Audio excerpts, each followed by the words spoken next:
Boys, we're going to open up episode 74 with a bang because now in the NBA, you can take a 74-footer and it won't count towards your field goal percentage. That'll be fun.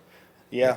This is the earliest time we're going to put a tweet on the screen from NBA Trade Report saying starting in the 2025-26 season, the NBA will change how unsuccessful end-of-period heaves are recorded. They will count as a missed field goal attempt for the team rather than for the individual player, ensuring those shots no longer affect a player's shooting percentages. That's good. So we'll see a lot more full court shots. Exactly.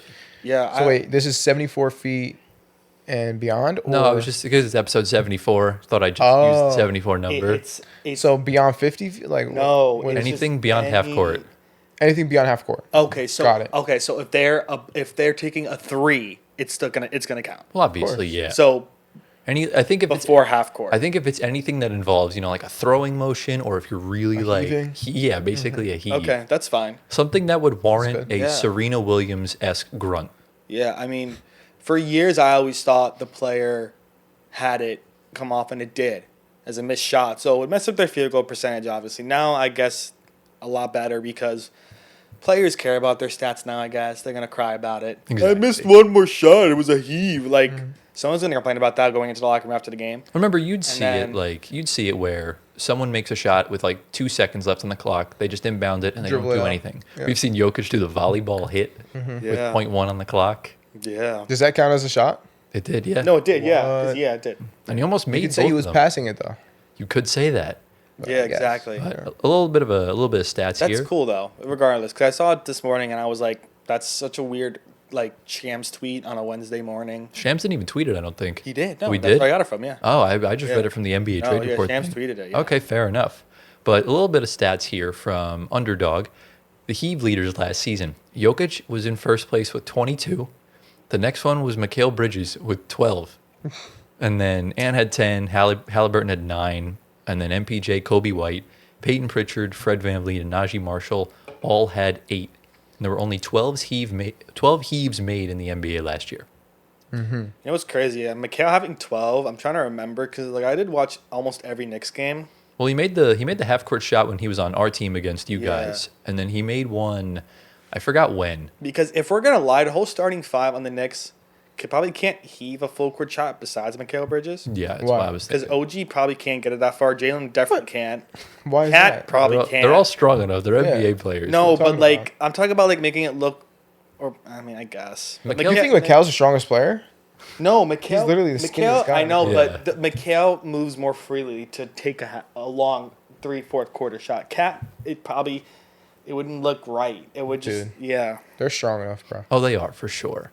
So, I thought that was a fun way to kind of open up the show, something new, something different. Yeah. But ladies and gentlemen, as you can tell by the title and the thumbnail, it's episode 2, or I guess part 2, of our 2025-26 NBA Preseason Power Rankings.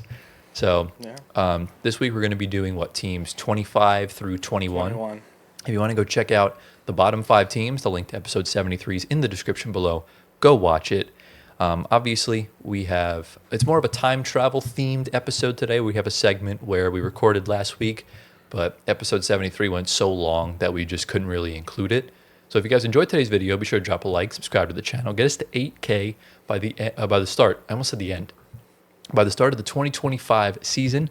So you got a month and a week or 2, something along those lines. So Yeah, I help think us so. get there. Hit the bell if you're on Spotify audio platforms. Give us 5 stars, leave a review, answer the polls, all that good stuff.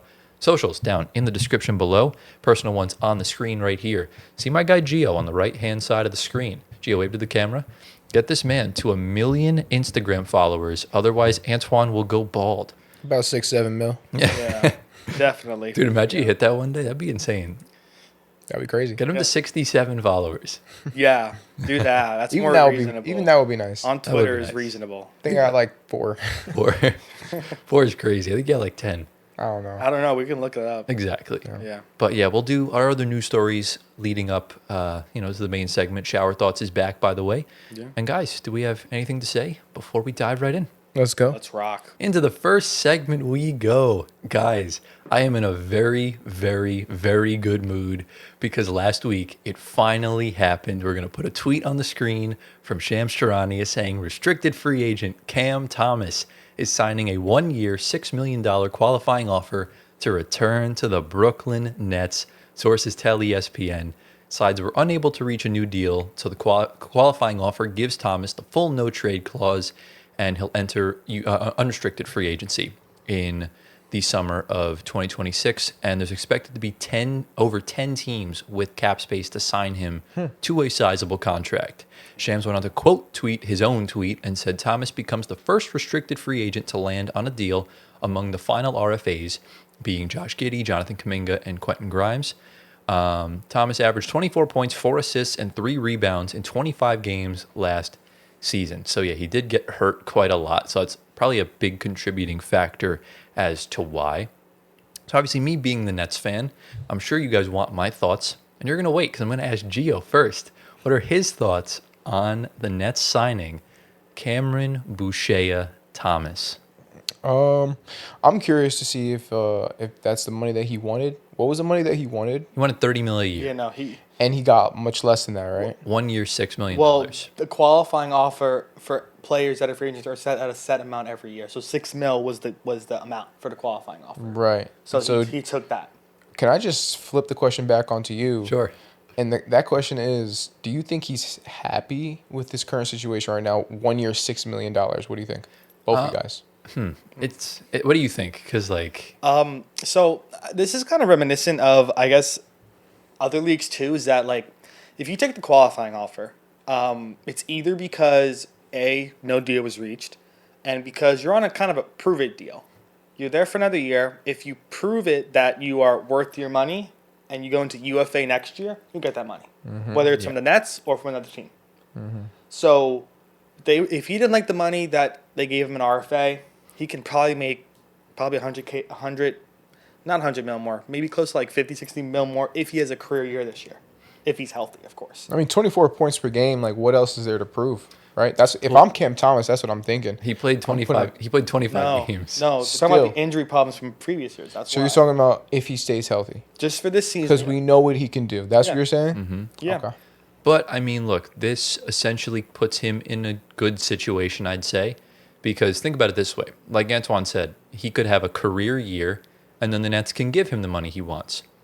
Or you request out in February, because you're technically on an expiring contract, get traded to a good team, or get traded to a bad team that's looking for that franchise star, and then you absolutely pop off in any situation, and then that team gives you the money deserving of, whether that be a max contract or less than a max or whichever, right? Because we know this dude's one of the best scorers, right? He's an absolute bucket. Yeah, or if the Nets pull and they can re-sign him and trade him and then re-sign him in the offseason. Yeah, just to get picks back. That really doesn't happen. I think if the Nets' relationship with Cam Thomas is in such a thin ice state that I think it's already broken. Yeah. I think he'd rather play than do a Ben Simmons, for example. Yeah. Because if you're not playing, you're already on a prove-it deal to begin with. That's why you didn't get the contract. So if you're not playing, what are you trying to prove? That's kind of where I'm seeing at it. Exactly. And the 1 year deals kind of give the player a sense of urgency because they want to get paid. Mm-hmm. So you might see Cam doing a lot more extra things in practice or in games that he's not accustomed to, like Randall did when he got his contract before. And then once they get the contract, you might see a little regression on some things that we noticed in the contract year. But if Cam is, young, he shouldn't be regressing at all. So what are your expectations? Because I already know Tyler's expectations for Cam Thomas. Well, which is pretty high, I would guess. I wouldn't say as high as I think? was. I do think he's going to get traded in February. Okay, so do you see a slight decline from Cam Thomas? I think it'll be about the same. I don't think you're going to see anything crazy. I think he'll probably average around the same, like 23, 25 points. Yeah. And on decent efficiency. But I just don't think we're going to work out an extension. Yeah, if Cam hits the floor running and he's playing every game, trade looks likely, just because you want to stockpile assets if you know you're not going to re-sign him because he wants to go elsewhere. If he does want to sign with the Nets, then you of course hold on to him. But if he is injured, there's no value, so you got to hold on to him, wait for the offseason, and then just go about it again. It's kind of a big what-if game. You got to see how it pans out once he starts playing, and then go from there. But obviously getting a contract done right now to play is the biggest thing they solved. So props for them for finally settling or just coming to an agreement, and then just put it all on the floor, because now that's the only thing left for him to do for this season. Yeah, because I don't really think it was like I don't even want to credit the Nets because Yeah, no, I don't credit the there Nets. was literally no market for Cam Thomas. We're the only team in the league right now below the salary floor, so that's why it's even more surprising that we didn't give him the money. Yeah. But So no other team wanted Cam Thomas. couldn't afford him. Yeah, because So is it similar to the Russell Westbrook situation where no one can really afford Russ at the price that he thinks he's worth? Kind Is of it similar to that? except that Cam Thomas isn't an aging asset. It's really the only difference. Russ is in his mid-30s, right? So it's kind of different where Russ would be very much worth the vet minimum, but no team is going to want to pay him $13.5 million to go into the second apron or anything like that. Like Cam Thomas is a player commanding $100+ million. Like we signed Nick Claxton to $100 million a couple of years ago, and that was after he did the bet on himself 2-year deal. I think the Nets were expecting Cam Thomas to do the same thing, but not every player is going to be like that. Players want their financial security, especially if they have injury problems like that. So, what do you think? About Yeah, after hearing our perspectives, I mean, I don't know. I feel like he'll have a decent season, and then I think he's going elsewhere. That's what I think. His time with the Nets is soon to be over. yeah, I'm really disappointed in the way we've handled this whole thing because I just don't really think he was given a fair shot. Like he got drafted to a team with Kevin Durant, James Harden, and Kyrie Irving right after we just make the second round of the playoffs and lose in 7 games. And Harden goes, and he doesn't really get playing time. Then he scores 40 points in 3 straight games, and then he gets benched and just doesn't get consistent minutes. And last year, when he was supposed to just go all out, he gets freaking injured. yeah, I mean, listen, this Tyler saying that reminds me of Obi Toppin. So when I wanted to work out so well in the Knicks, crazy, Knicks, and we moved him on, and he's an indie, and Playing great. Yeah. and we could have used someone like that now. Absolutely. But again, back to Nets. Yeah, I think Tyler hit it spot on. It's a tangled web at the current moment in time. And right now it's kind of just, again, everything's settled. So you just got to go into the season and just play. Exactly. You can't let it distract you. Yeah. You can't can't lose the plot on it. I think that's Yeah. the best way to describe it. Exactly. Yeah. But You got to use it as a chip on the shoulder, you know? exactly. And he's Yeah. had a chip on his shoulder his whole life. Yeah, so he's fine. So, it kind of just is what it is. I guess I'll just ask the one last question. What team is Cam Thomas finishing the season on? Oof, oof, oof, oof, My goodness. oof. The $6 million. Easy trade value. So I don't think he stays in the East for obvious reasons. I mean, he's not a superstar. I think you think he is? Okay. He can go to the West. Who Interesting. needs a starting shooting guard or like? Even though I feel like he'll be a good off the bench piece for like a championship caliber team that they might want to scoop up towards the end. If I'm being honest, Dallas. reunite him with Kyrie. Interesting. I think Okay. Dallas would be easily wanting to take that player on. That's interesting. I think maybe Houston. Reunite with Kevin I Durant, Who's their don't shooting know. guard over there? Amen. My fault. but off the bench. Off the Remember, bench. they're very scarce on shooting guards. They traded Cam Whitmore. They traded Jalen Green. I think that's Yeah, a I mean- worthy team because they wanted Mikal Bridges when we still had him. I mean, if you want to ship him to Indy, why not? I guess. I don't see Indy. The Knicks are off the table because it's never happening. To me, there's only 2 destinations where I see Cam Thomas winding up: the Detroit Pistons or the Cleveland Cavaliers. Also, 2 teams in the East. Okay. I'm Cleveland's rough because their backcourt's already set. No, but remember, like Gio said, an off the bench piece. I think, Okay, and then Detroit, you would take Jaden Ivey back. yeah, because I don't think they're going to commit to him long term. Okay. So then he'll start shooting guard. There you Exactly, yeah. Yeah, Like, he that's could kinda be how it next to goes. Cade, or That'd be cool. they just give us back someone else, so like a pick or something like that. But I think either way, I think those are the 2 teams I can see him playing for because both teams had inquired about him last season at the trade deadline anyways. Give me one team in the West. One team in the West. You see, that is an interesting question. I thought it was going to be Denver, but now they have they kind of have the pieces they need. I don't really see them giving up any extra assets for him. I think the average age is a little too much for the Clippers. I think they're in their own world of problems. Yep. The Lakers seem like another option because they want everybody that has a working pulse. So I think the Lakers are probably my answer. Okay. Solid. It's crazy. It just seems likely. San Antonio could be another option. They got a lot of guards. That's a crowded guard room. Yeah, I know. That's the problem. That's the other tough one. Maybe Memphis when KCP doesn't work out, because That's true. if he has a season like he did last year, it's he's over. for sure getting traded again. Yeah. So we could just do that. We can bring KCP, reunite him with MPJ. Just build. What about Orlando? They have Desmond Bain. Desmond Bain's got there Bane? now. Yeah. I just don't see it really happening. I don't see I see Cam Thomas getting a starting role or a 6-man role Okay. with that type of money. So Yeah. Fair. I guess who knows? Yeah. But congrats, I guess, to both parties for at least civilly moving on with this, because Yeah. it was getting kind of annoying. The fact that we had to put Terrence freaking Mann in the graphic last week instead of Cam Thomas. That's true. Ridiculous. That man is allergic to buckets. So do we have any final thoughts regarding Mr. Ronald, before we get in to the next one? Oh, let's rock. Let's go. All right, Gio, turn that frown upside down, my friend, because it finally happened. This is something that we've been waiting for, along with Cam Thomas. It's one of the 4 RFAs, and it's someone that Gio absolutely adores. We'll put the tweet on the screen from Shams Charania is saying, just in, restricted free agent Josh Giddey has reached an agreement of a 4-year, $100 million contract That's big time. to re-sign with the Chicago Bulls. Shams went on to quote tweet this, as per usual, like he does, saying Giddey is coming off a career season in Chicago, averaged about just under 15 points per game, while averaging a career high in rebounds, English of 8.1, 7.2 assists, 1.2 steals, and he shot almost 38% from 3. And he averaged 21 points, 11 rebounds, and 9 assists on 50% from the field, Wow. and 46% from threes after All-Star break. And Oh, wow. obviously, Huge. we know he had that massive spotlight moment where he had that steal against the Lakers. Game Kobe winning. White hits the 3, Reeves gets the layup, and then Josh Giddey just heaves it from half court, making it in. Crazy. Yeah. Amazing. That was probably the game of the decade. I saw that one live.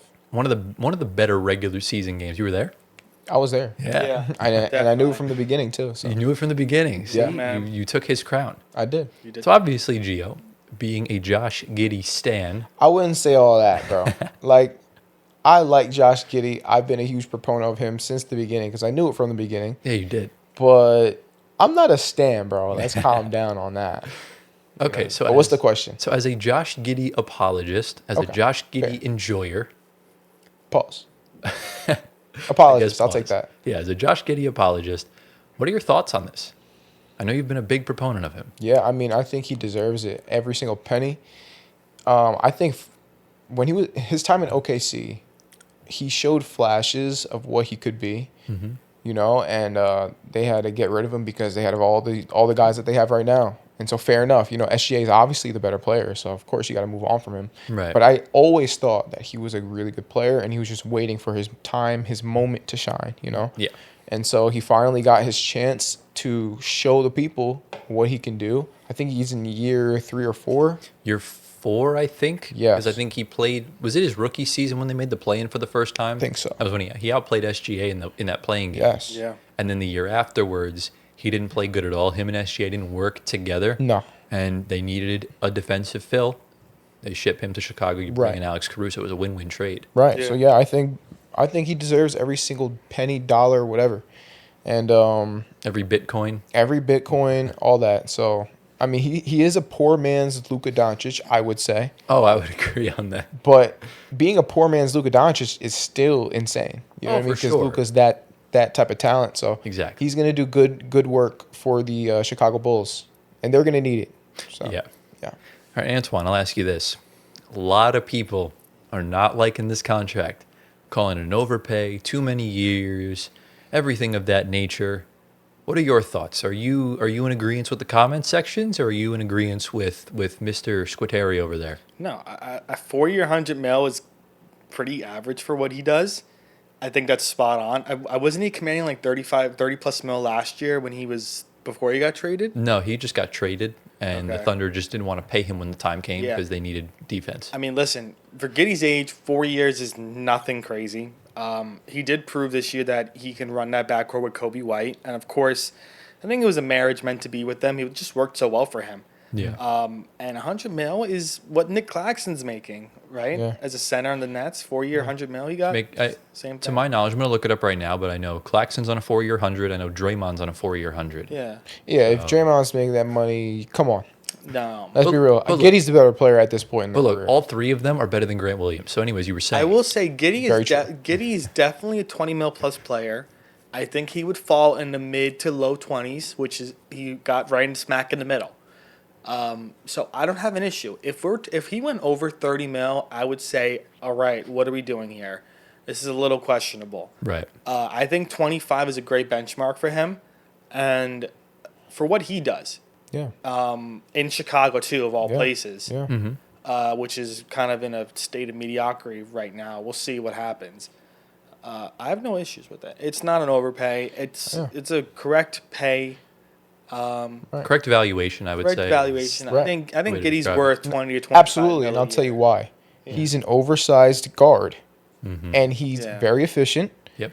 and he sees the floor just as good as anyone at the position. Exactly. That's why he's getting that money, period. He was not the problem last year.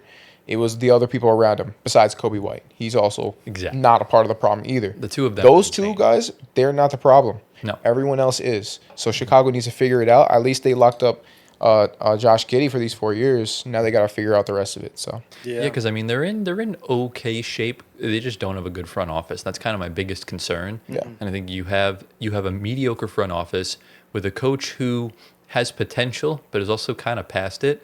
So I think they're just kind of playing the long game with this, but they're playing a dangerous game. You don't want to be mid in the NBA.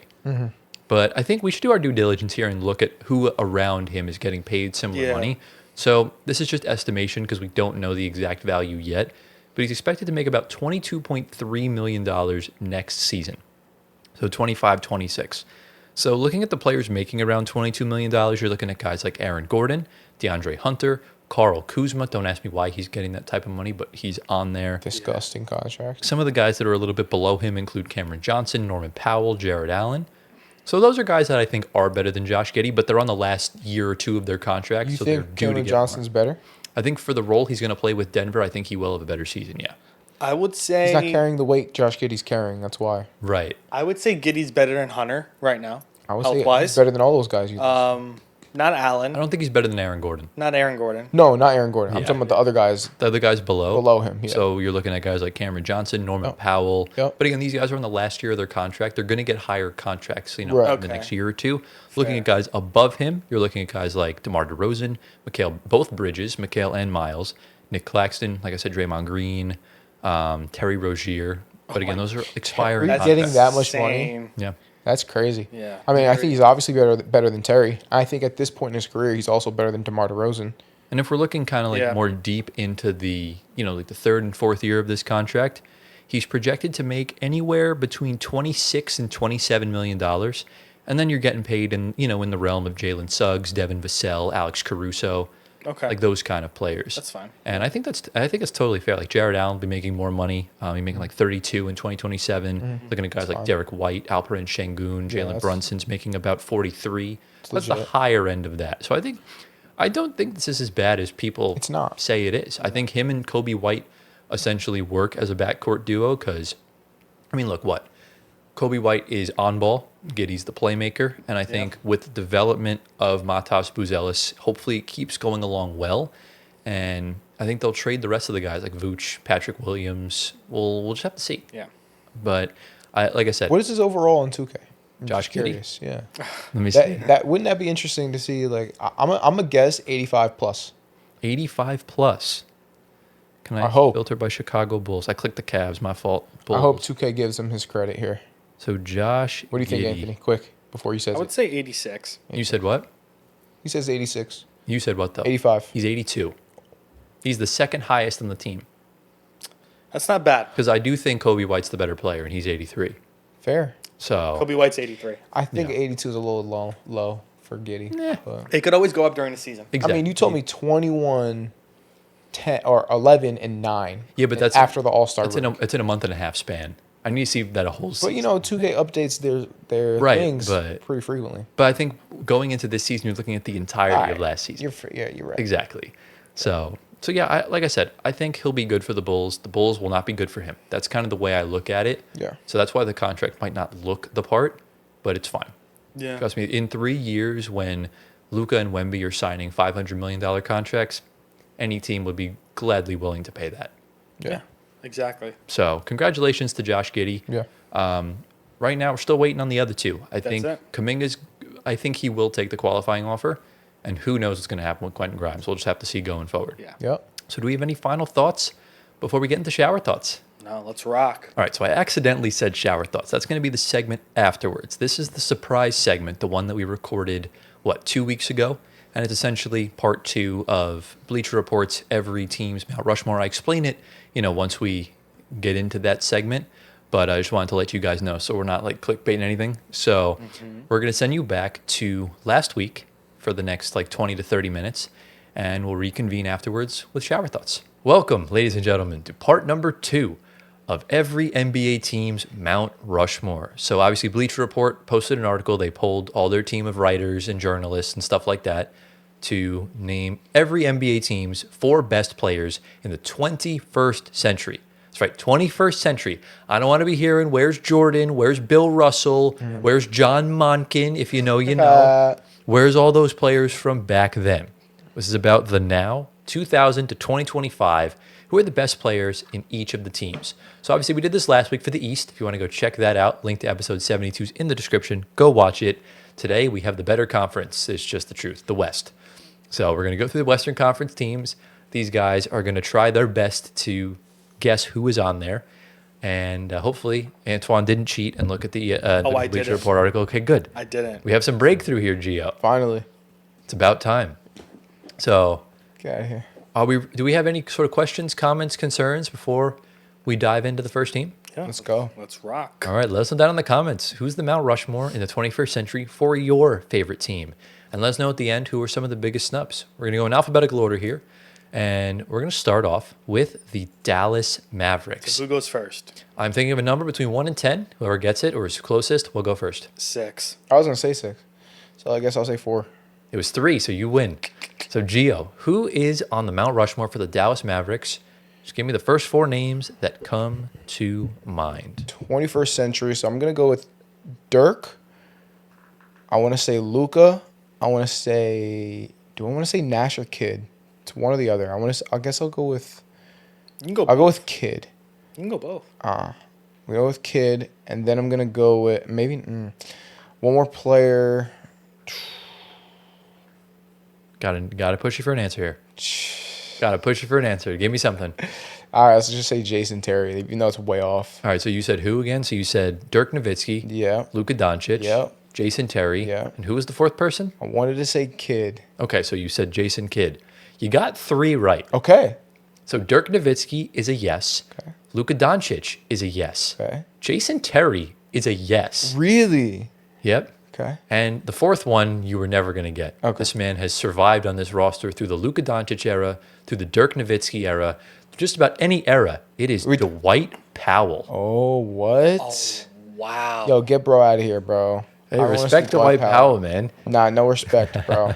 My fault. He's My been fault, with Dwight Powell. I respect you, bro. Salute you. You in the He hasn't NBA. even Yeah. played like 82 games in a full career. But he's been in the Mavs for a He's while. been there for a long. He's the Mavs Walmart Miles Turner.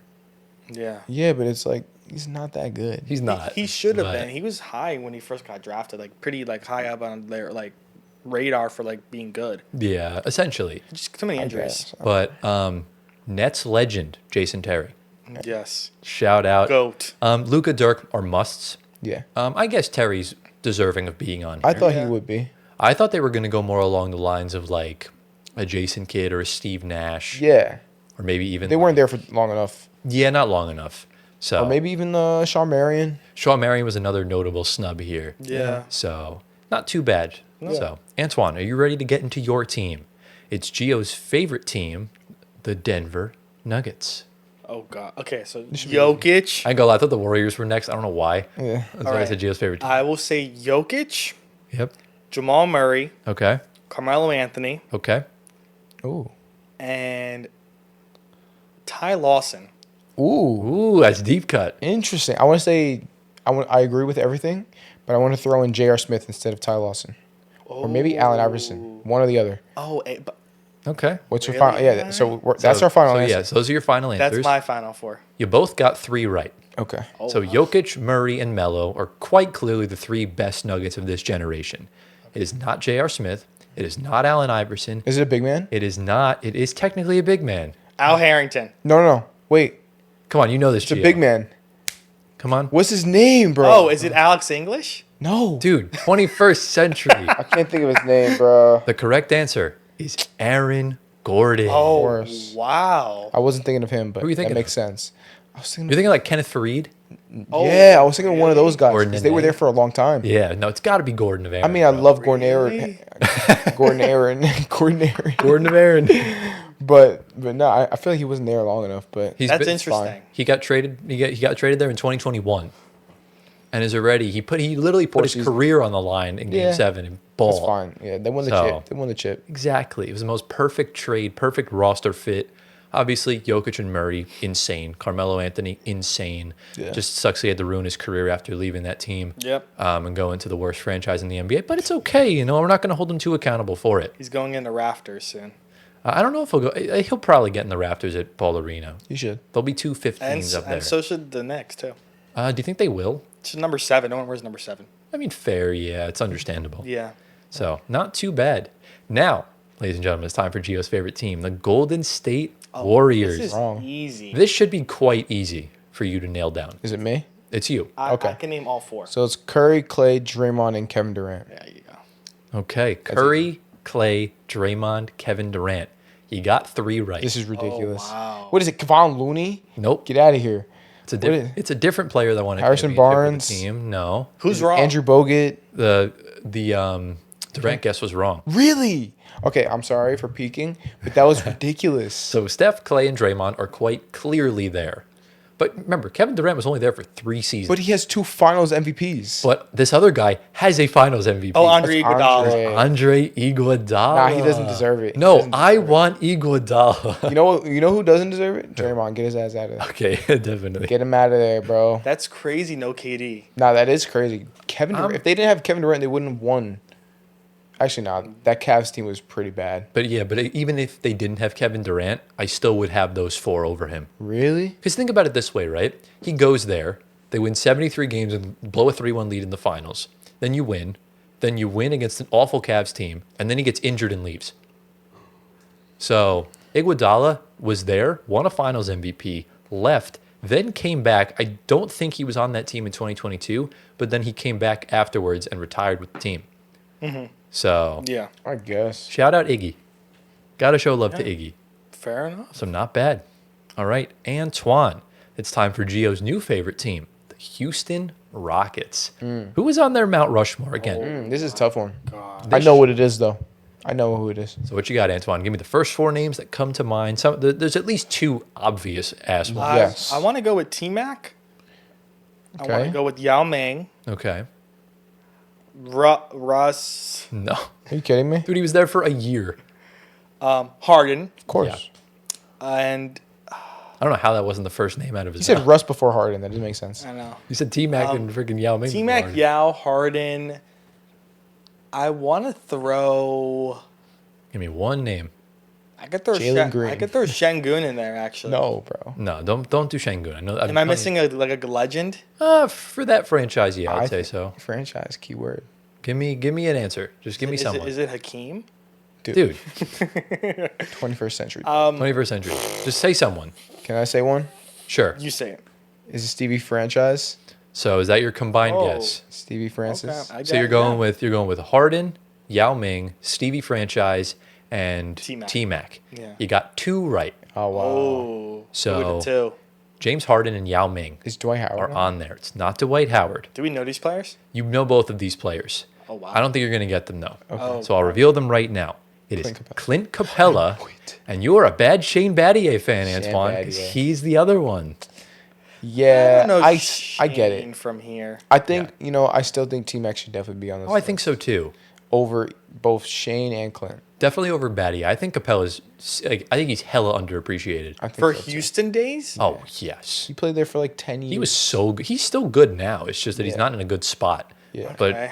on that Rockets team with Harden, he was great. He's dominant. He was dominant. He was dominant. Okay, yeah. I got to But reminisce Shane- about it. I mean, Shane was really good on the Rockets. Don't get me wrong. I think he was better in Miami. He was No, better he in wasn't. Miami. He was definitely not. He just won a championship in Miami. That's true. And he It's, was clou- he it's was a clouding big my part. mind. But him, like his own play Yeah. was better on the Rockets for sure. Oh, 'Cause yeah. He was younger, more in his prime, all that. But Team actually definitely be on the list. He got snubbed. Yeah, I would agree. All right. And I don't really think anyone else. I mean, I'm sure give it 5 years, and I'm sure Amen Thompson will be up there. Maybe. I fully think so. Şengün so. probably. Şengün probably too. It really depends. So, Yep. not too bad. All right, we've talked about them all episode. Let's just get them out the way now. The Los Angeles Clippers, Giovanni Squitieri, who is on the most controversial teams, Mount Rushmore. Kawhi Leonard. No. So it's Blake Griffin, DeAndre Jordan, Okay. Chris Paul, and that last player got to be Jamal Crawford. So you said good four. So you said Blake Griffin, Chris Paul, DeAndre Jordan, and Jamal Crawford. Yes. Antoine, this man knows ball. That's Gets go. 100% correct. That was Let's easy. go. That was a walk in the bleeping park. Yeah.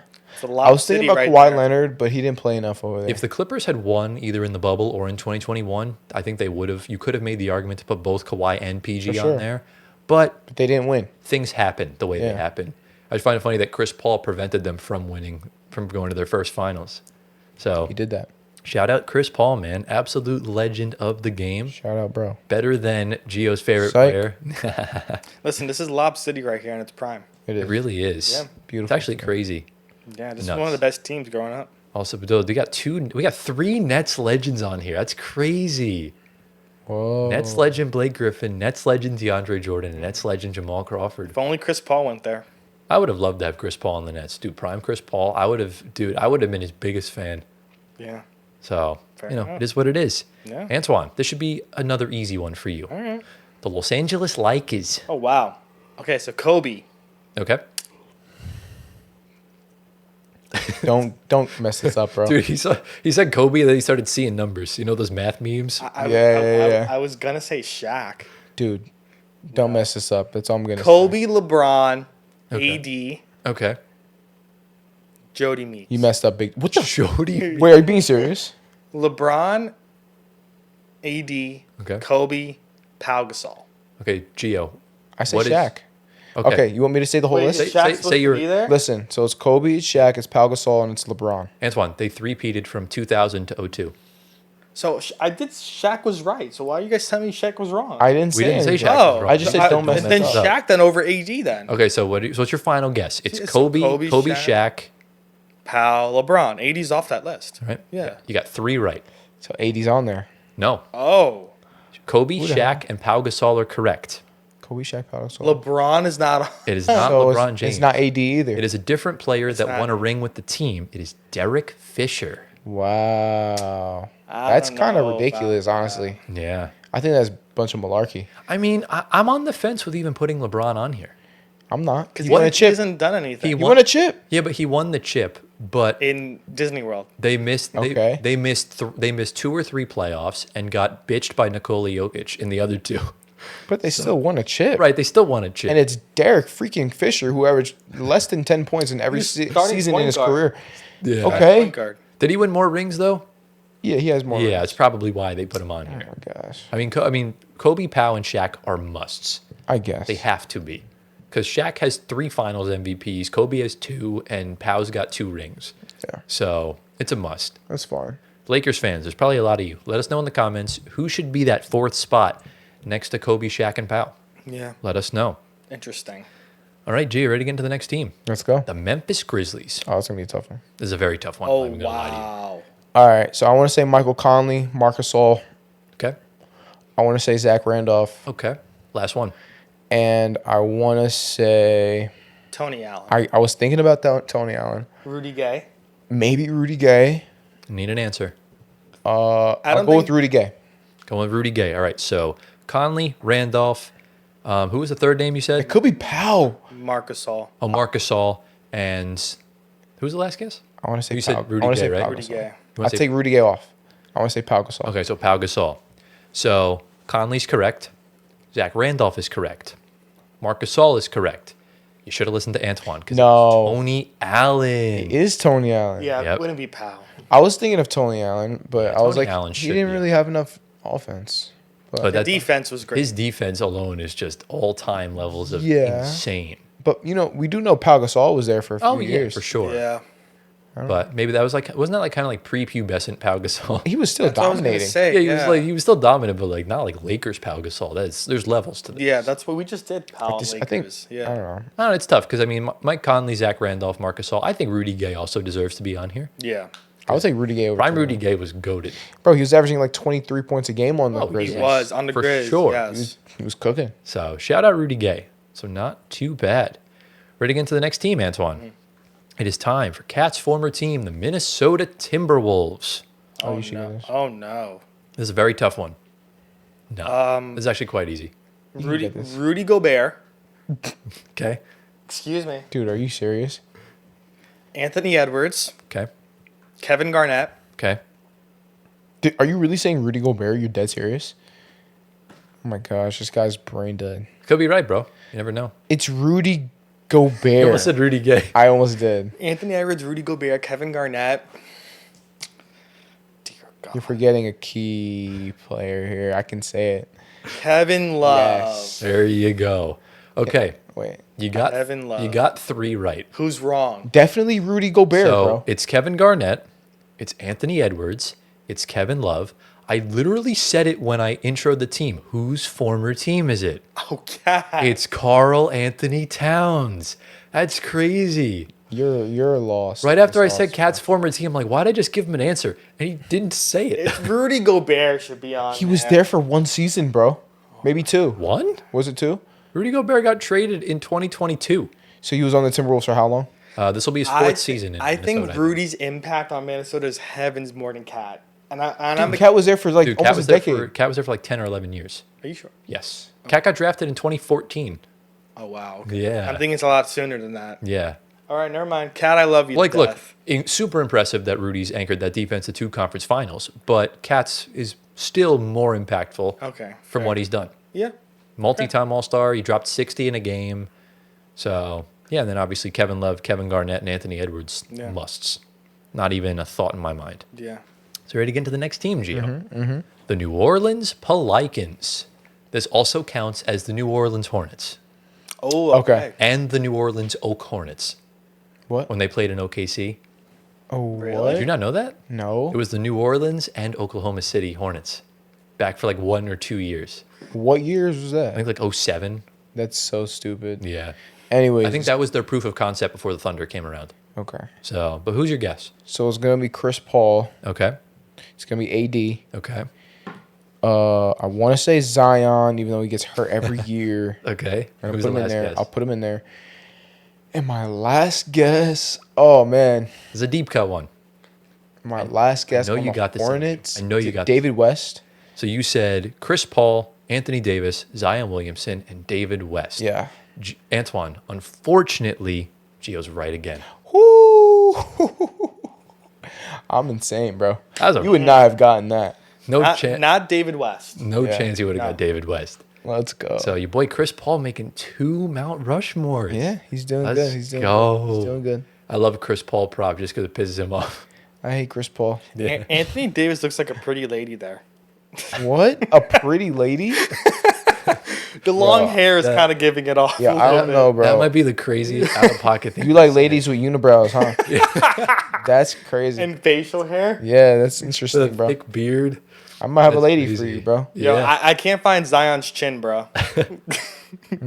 Where's his crazy. chin? He has a Quite, beard. it's quite visible. It's right here by the beard. I don't He has a know. beard, bro. So, you know, it is what it is. How are we doing on time right now? I can't see my OBS. Fun fact, 18 though. minutes. Okay, David okay. West is from my town. I'm not going to say it. Yeah, though. don't dox it. I was about to. Yeah, do He's not dox from. it. Yeah, he's from there. I actually didn't know that. Yeah. So, Really? That's crazy. yeah, how am I supposed to know? He grew up with He's a my goat. sister. Oh, that's sick. Really? Can she get him on the pod? Not my sister. My mom. Can Oh, your she, mom, can she yeah. get him on the pod? Yeah. Come on. Let's do it. Come on, get him on the pod. That's one of my favorite players from the old indie days. Yeah. You ready to get into the next team? Is it Yes. OKC? It is the OKC Thunder. All right. Who is on Gio's former favorite? Now, it's funny now because he hates the Thunder. All right. I'm going to go Kevin Durant. Okay. I'm going to go SGA. Okay. I'm going to go Serge Ibaka. Okay. You're insane. And I'm going to go with Just say it. James Yeah, go for it. Russell Westbrook. Okay. So you said KD, said Russ. Russ, Ibaka, and SGA. SGA. All right. Gio, do you think that's correct? I think that's all 4 correct. You got 3 right. Wow. I think Ibaka's wrong. Ibaka is the wrong one. Gio, you should know, as a Thunder fan, It's a hard who should be that last Oh, one? This is Steven Adams. This is deep cut. Wait. More deep cut than Steven More Adams. deep cut than Steven Adams? More deep cut than Steven Adams. Oh, wait, is this including the Sonics? Yeah. Oh, so this is Gary Payton. No. Sean Kemp? No. Think a little bit more recent. Ray Allen. Oh, what's that guy's name? Jeff Green? What? He was the Steven Adams before Steven Adams.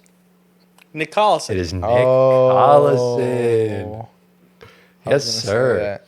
So I mean, Alright. he just got his number retired too. Oh, really? I don't think he deserves that, but all right. No, yeah, he definitely does. that's a crazy one. Shout out Nick Collison. It's He just was- because Sam Presti liked him as a person, bro. dude, That's literally why. He was there for, as the Brits say, he was there for time. It's only because he was like he was a nice guy.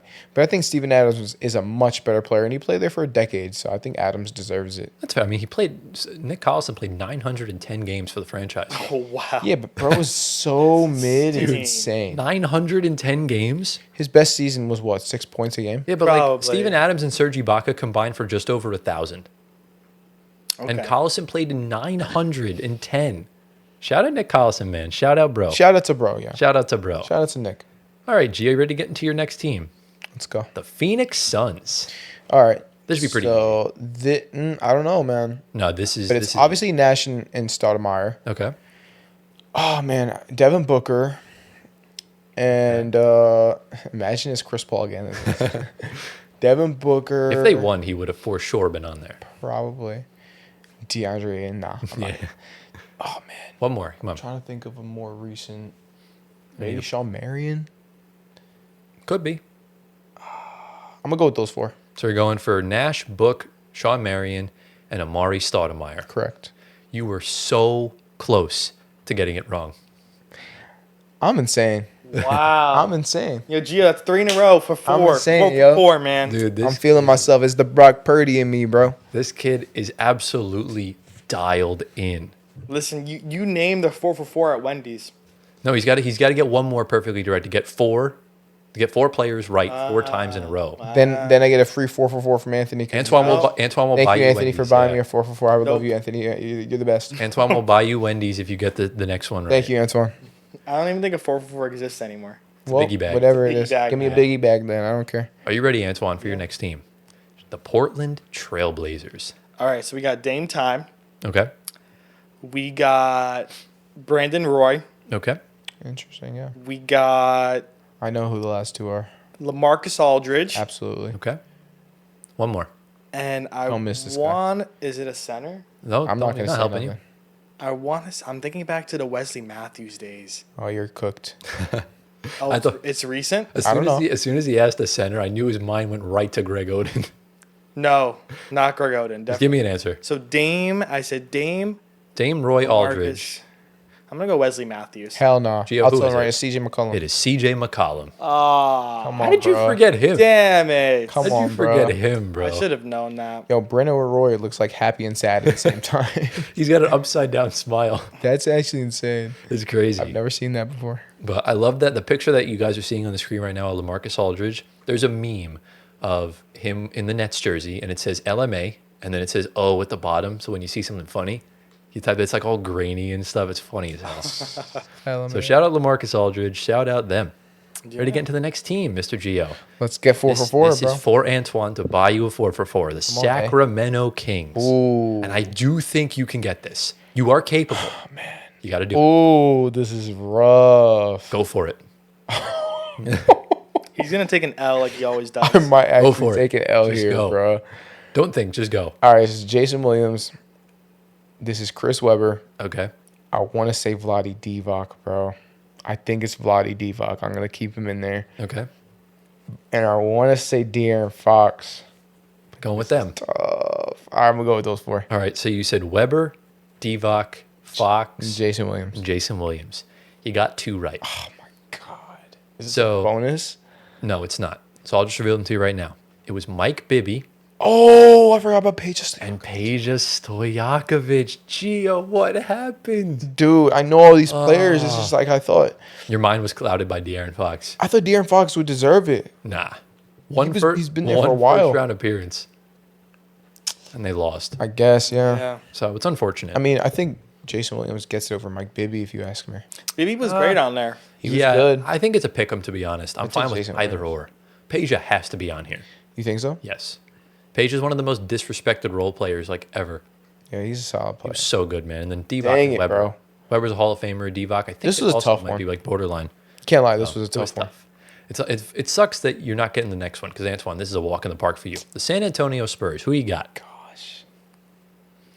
I'm 4 for 4. If you don't get these 4, I think you still need to buy him Wendy's. Tim Duncan, Tony Okay. Parker, Yep. Manu Ginobili, Kawhi Leonard. Okay, good. We have some substance of ball knowledge. You have here. brain Is- cells. No, I take it from you, man. Now I'm 4 for 4. Now you're gonna be 0 for 4. Are you kidding me? I mean, that was Gio's favorite team is next.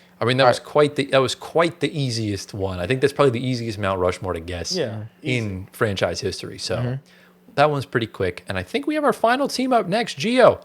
The Utah Jazz. So Gobert is going to be on this one. Okay. So it's going to be, okay. Carmelo, So I got to think back. 2000. I gotta John think. Stockton, Adrian Dantley. Utah. Donovan Mitchell. Darren Williams. Oh, good one. Wait, who's your guess right now? So you have Darren Williams. Darren Williams, okay. Rudy Gobert. Rudy Gobert, I okay. want to say Donovan Mitchell. Okay. One more. This is when it gets tricky. I think those 3 are correct. They have to be. Okay. This is going to get tricky here, though. I want to say AK-47. Ooh. Go with Andre. I want to, but it could also be a newer player. I need an answer. All right, I'm going to go with those 4. All right. You got 3 right. Damn it. So Rudy Gobert, Okay. Darren Williams, Okay. and Andre Kirilenko. Really? No Donovan Mitchell. No Mitchell? No. Antoine, it's time to fangirl because it is Carlos Boozer. Oh, my gosh. That is Yeah, how he did you does not deserve to be on there. I'm sorry. Who? Carlos Boozer. No, Boozer. I would have goat. Donovan Mitchell in there. I over would him. definitely put Donovan Mitchell. Yeah. Those 3 should definitely. Donovan Mitchell, Rudy Gobert, Darren Williams, Andre Kirilenko. That should be the 4. Nah, Booze on the Jazz was before. He was good on the Bulls too. Listen, he was good on the Jazz, but Donovan Mitchell carried that franchise to multiple playoff appearances.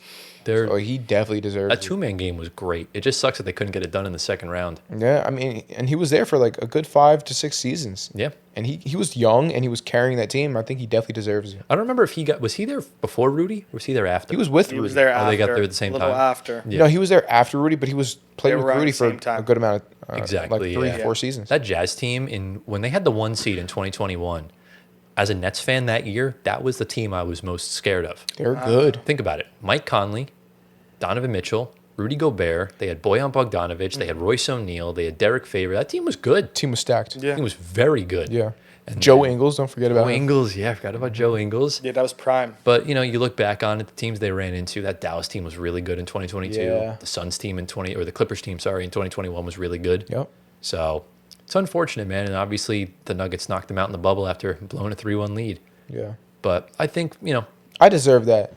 Just get me the biggie bag, bro. yeah, get him the biggie bag. We'll think about it. We'll see. We'll think about it's crazy. We'll think about it. But Oh, man. but yeah, guys, that is all 30 of every NBA team's Mount Rushmore. Let us know down in the comments who were the biggest snubs, and let us know who your favorite team's Mount Rushmore is. Welcome back, ladies and gentlemen.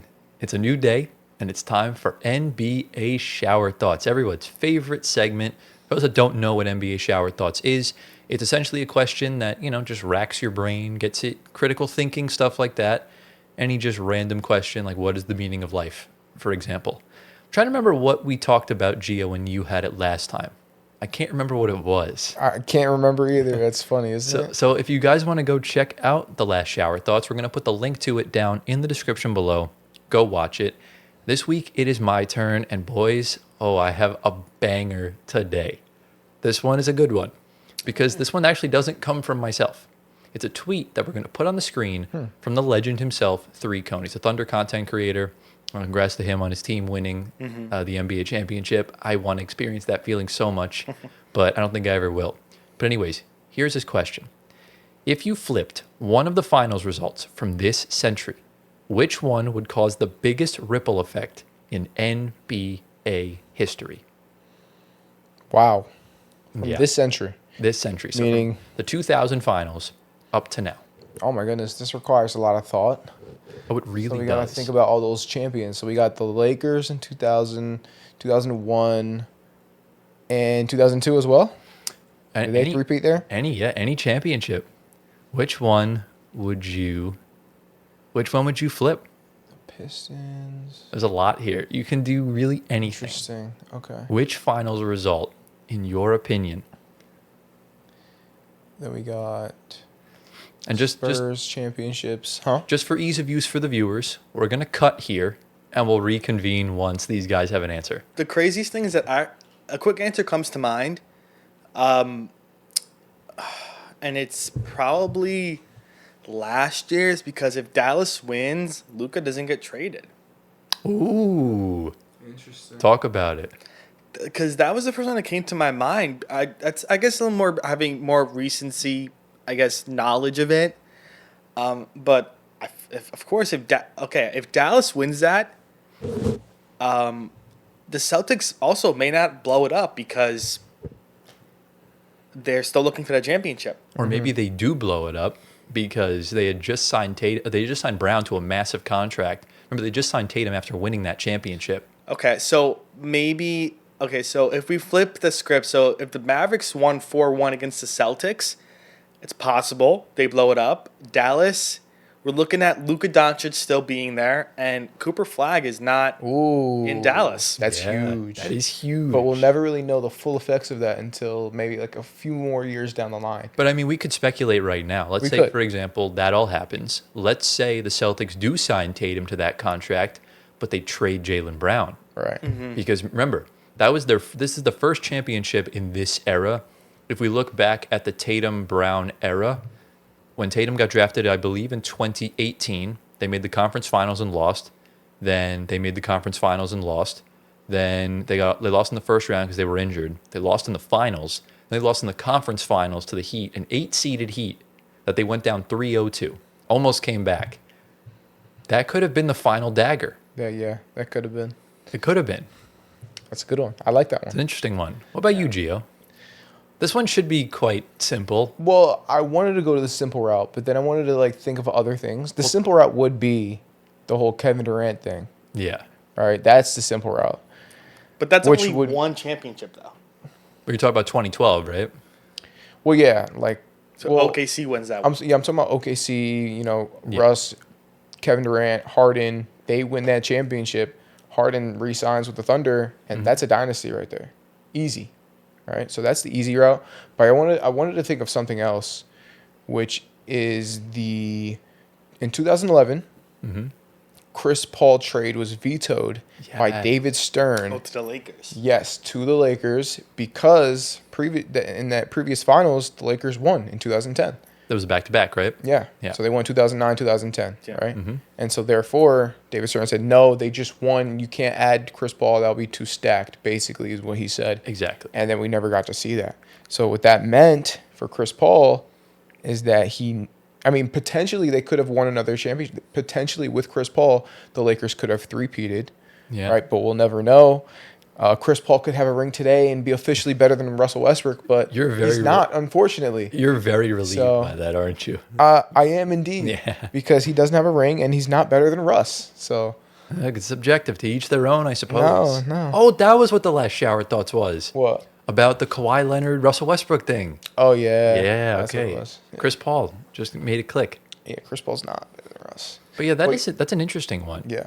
This Chris Paul trade is awful.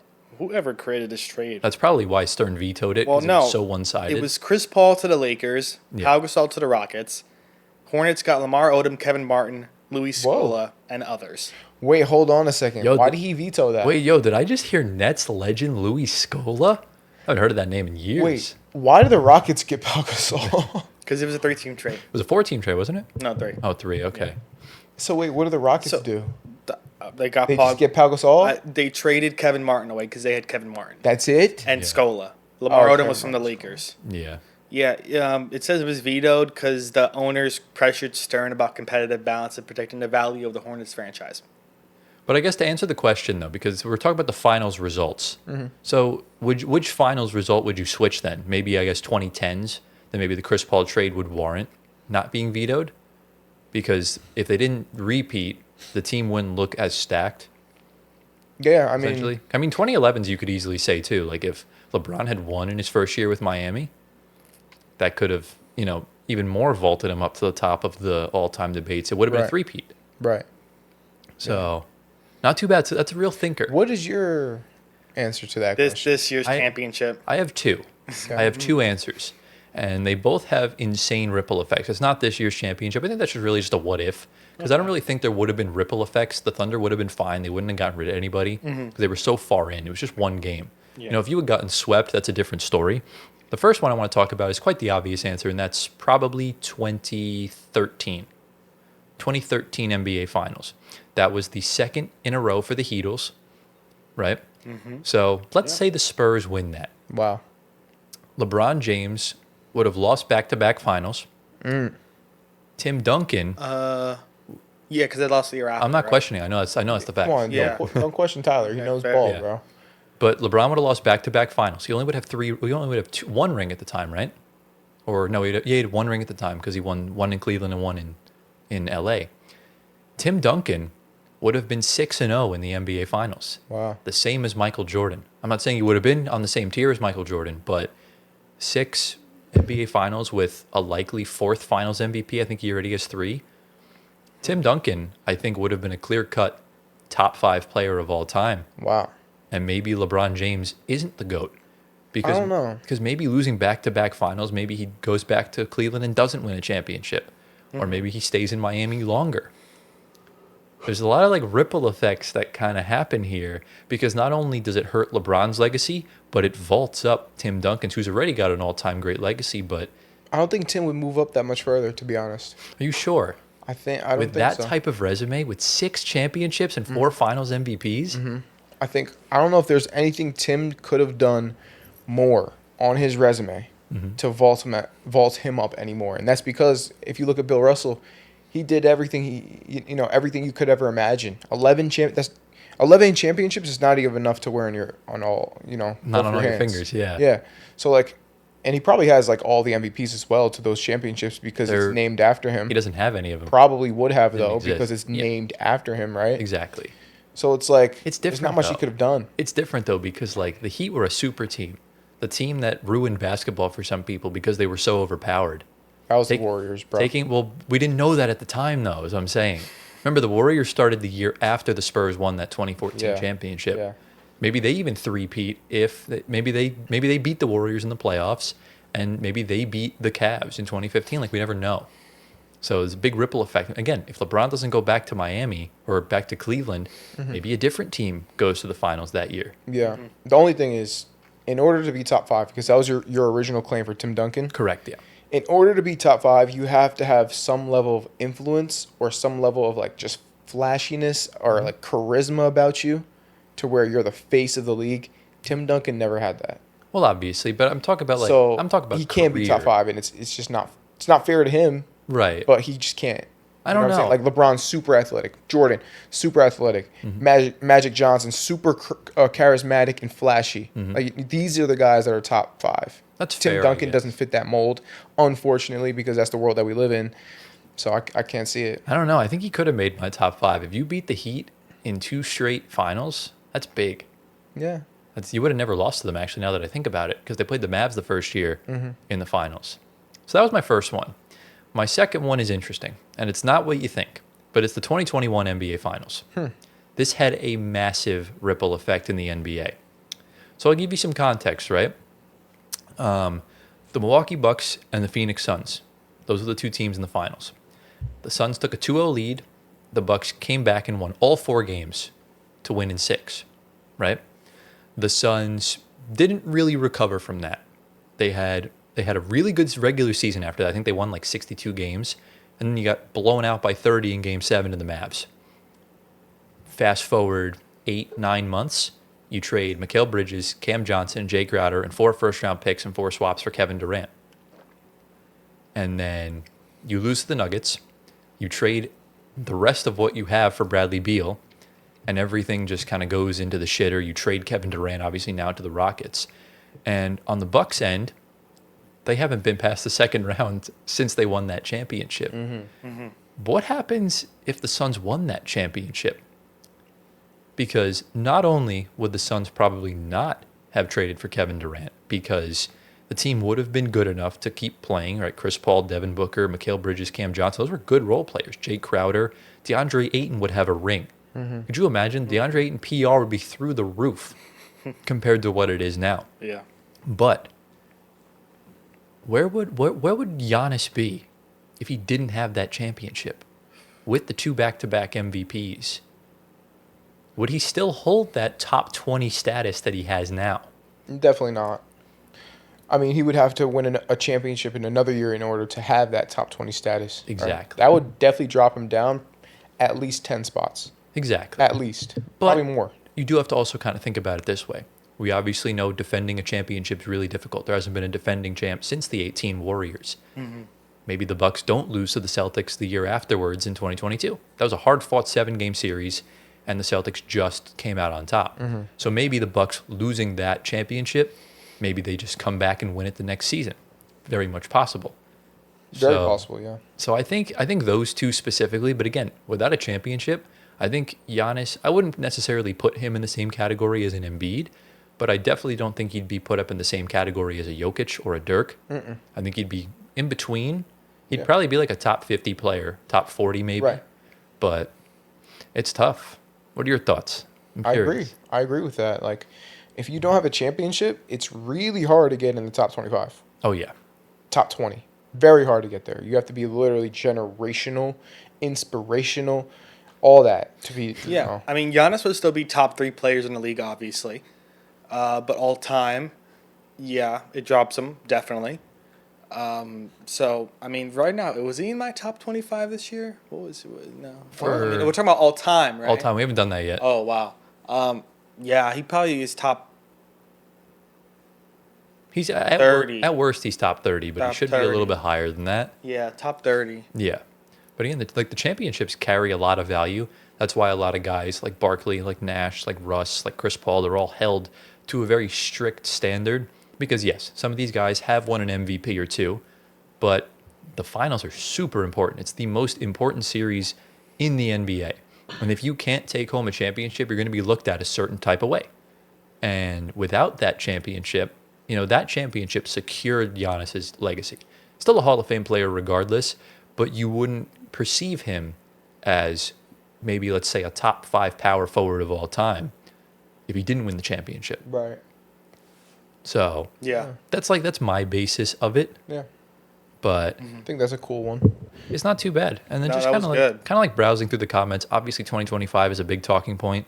2012 is a big talking point. Oh, yeah. If Russ had a championship, come on. 2016, if the Yeah. Warriors four-peated, Yeah. good Lord. 2019, wow. same Yeah. thing. 2019 Yeah. would have been a three-peat.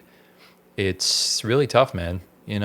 That's just the way the cookie crumbles sometimes. 2014, the other way around. If Be 3-peat. it would have been a three-peat for the Heatles. So Yeah. I feel like the NBA has become it's like I said, they don't care about the game anymore. It's all about entertainment and storylines. Yeah. So what ifs are a huge talking point in the NBA. It's fun. Oh, it's a lot of fun where you really get your brain going, come up with all these theories and predicting the future and stuff like that. That's just kind of how it goes. Well, yeah. I mean, looking here, if you flip 2016, 2019, the Warriors 5-peat. Oh, my gosh. Yeah. Yeah, the Warriors 5-peat. The Warriors 2015 to 19. The Warriors literally could have done everything. Yeah. Like they I'm could so have. happy they didn't. Yeah, it's like I said, we gotta thank the people that knocked them off. So thank you, LeBron. Thank you, Kawhi. Yeah, that's Thank you, Fred VanVleet. Thank you, Yeah. Pascal Siakam. Thank you, Yeah. Kyrie Irving. That was one of the greatest shots Yes. Yep. ever.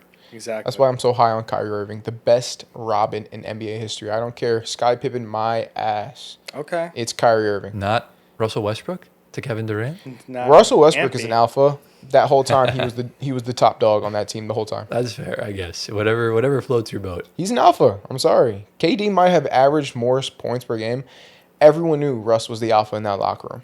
You can ask anyone. Well, the locker room. I'm talking about best player on the floor, though. Yeah. Oh, well, if you're saying best player on the floor, Russ is definitely a top 5 Robin for sure. no, but he's not a Robin. That's the only issue. But in that situation, he was. Because I would argue, in order to be a Robin, you have to have a beta mentality. Russ never had that.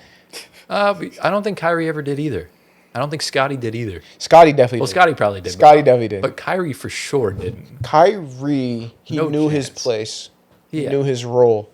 But he always had that, I guess you can say, that dog mentality as well. Yeah, remember, LeBron's Yeah. also a much better player than both Russell Westbrook, Kevin Durant, and himself.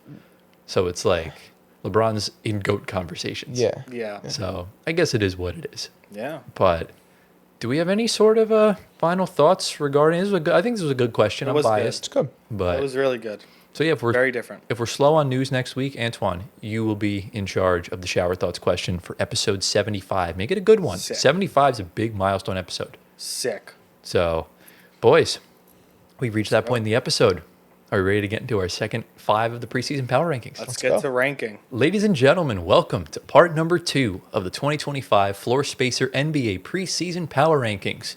Still really haven't come up with a shorter name. I guess we'll just say TFS instead of Floor Spacer because Yeah. extra syllables not needed. But, Yeah. you know, it is what it is. If you guys can come up with anything in the comments, let us know. But also, I forgot to mention, let us know in the comments in the previous shower thoughts, what's your pick for if you could flip one finals results? Let us know. We read all the comments and stuff like that. Yeah. So obviously last week we covered teams 30 through 26. I'm not going to say what ones they are because we want you all to go watch the episode. So let us know down in the description. And today we're doing teams ranked 25th through 21st. Obviously we have graphics and stuff that we'll get into. And we're a little bit more prepared this week, so we'll have questions for each other rather than just like speaking random shit about these teams. Yeah. But again, same sort of criteria with these teams, just a little bit more faithful than the previous 5 as far as these next ones goes. Yeah. Yep. So do we have any questions before we dive into the 2015? No, let's go. All right, and just to preface, these teams are ranked concurrently by the 3 of us. We each ranked our teams 1 through 30, and we averaged them out. And you'll see on the right side of the screen once we get to the overlay where we have them placed. Yeah, man. So, team number 25, we have the new team for the newly paid team for Josh Giddey. It's the Chicago Bulls. So, obviously, some context on the Bulls. They've been mid, as we mentioned previously in the episode. They traded for Josh Giddey in exchange for Alex Caruso. Midway through the season, they traded Zach LaVine to the Sacramento Kings in the DeMar DeRozan trade, was it DeMar? No, it was Jimmy Butler, I think. No. Why am I blanking? It was just Levine to the Kings. No, it was the De'Aaron Fox trade. That was what it was. It was the 3-team trade with De'Aaron Fox going to the Okay. Kings. Exactly. Yes. Going to the Spurs. Yes. So they do that trade. They didn't really do much. They had that one good game against the Lakers, like we mentioned before, and they just re-signed Josh Giddey to a contract extension. Going into next season, they're not really looking too good, kind of along the foot of the East. But you'll find out the information on the Bulls. Yeah. Here is the graphic on the screen. It's very beautiful. So Yeah. hope you guys like it. Oh, we appreciate this. Very nice, Tyler. Thank you. Oh my Well God. done. Thank you. Can you get Gio's ranking off of this? Well, I'll get to that in a minute. This is disgusting. So, obviously, the Bulls are coached by Billy Donovan. I don't know what season this is for him, but it's probably one too many. He just got extended. Yeah. The MVP I chose was Kobe White. I do comfortably think he's the best player on this team. The key ad, you're looking at either Noah Asenge, but after what Johnny Furphy did to him, I really didn't want to put him on here, so I put Isaac Okoro because he was the only addition they brought in. Yeah. I don't count Giddey as an addition because he was already on the team. Right. So Exactly. I'm not one of those moral victories guys. Right. And obviously, they lost Lonzo Ball in that trade to the Cleveland Cavaliers as well. Last season, they went 39-43, so kind of just shy of that 40 win gap. Me and Antoine are quite low on the Bulls. He has them in 26th. I have them in 25th. And Gio put them in 22nd. So I first just need to know your thought process here with the Chicago Bulls. Why are they higher than where they should be? Well, yeah, I mean, as you guys know already, if you watched the previous segments, I'm pretty high on Josh Giddey. I'm pretty high on Kobe White as well. Mm-hmm. And I'm also pretty darn high on Matas Buzelis, who didn't really have much time in his first year on the Bulls, but towards the end of that season, he started performing very well. And I think that he can have a big jump in his second year. Also, Isaac Okoro, I think, is a very underrated slasher in this league. Oftentimes he gets very overlooked. Yeah. When he was on the Cavaliers, like, no one really talked about him, but he has a big part in winning. He's a winning piece. You know what I mean? Like, you need players like that in order for the team to be good. I think Vucevic is a classic veteran center. He can shoot from three. He can play defense. He knows the game. He's smart. All that stuff, right? Yeah. So they have some veteran guys, and they have some young guys. Yep. Right? So I think this team, and also I forgot to say Billy Donovan. I like Billy Donovan. If you guys saw the coaches rankings, he was also pretty high on my list as well. He's very high, to be fair. It's Pretty darn high. Top 20, top 15. I forget where I put it. I don't think it was top 15. I think it was like just below like 17, something like that. Yeah. Maybe. But just because I keep forgetting to read the starting lineup for the audio listeners, do you want Yeah. to just say it? Sure. So it's Josh Giddey at point guard, Kobe White at shooting guard, Okoro at small forward, Matas Buzelis at power forward, and Vucevic at center. That's right. Yeah, we won't forget about y'all audio listeners. I keep forgetting. It's my fault. Yeah. We'll make sure it doesn't happen from now on. Yeah. But Antoine, what are your thoughts on the Bulls, I guess, just in its broadest point before we get into the questions? Well, the Bulls, I love Giddey, White, and Buzelis on this team. I love the upside for all three of them. Giddey and White are an up-and-coming backcourt in this league. Noah Senge hopefully pans out for them for their rookie pick this year.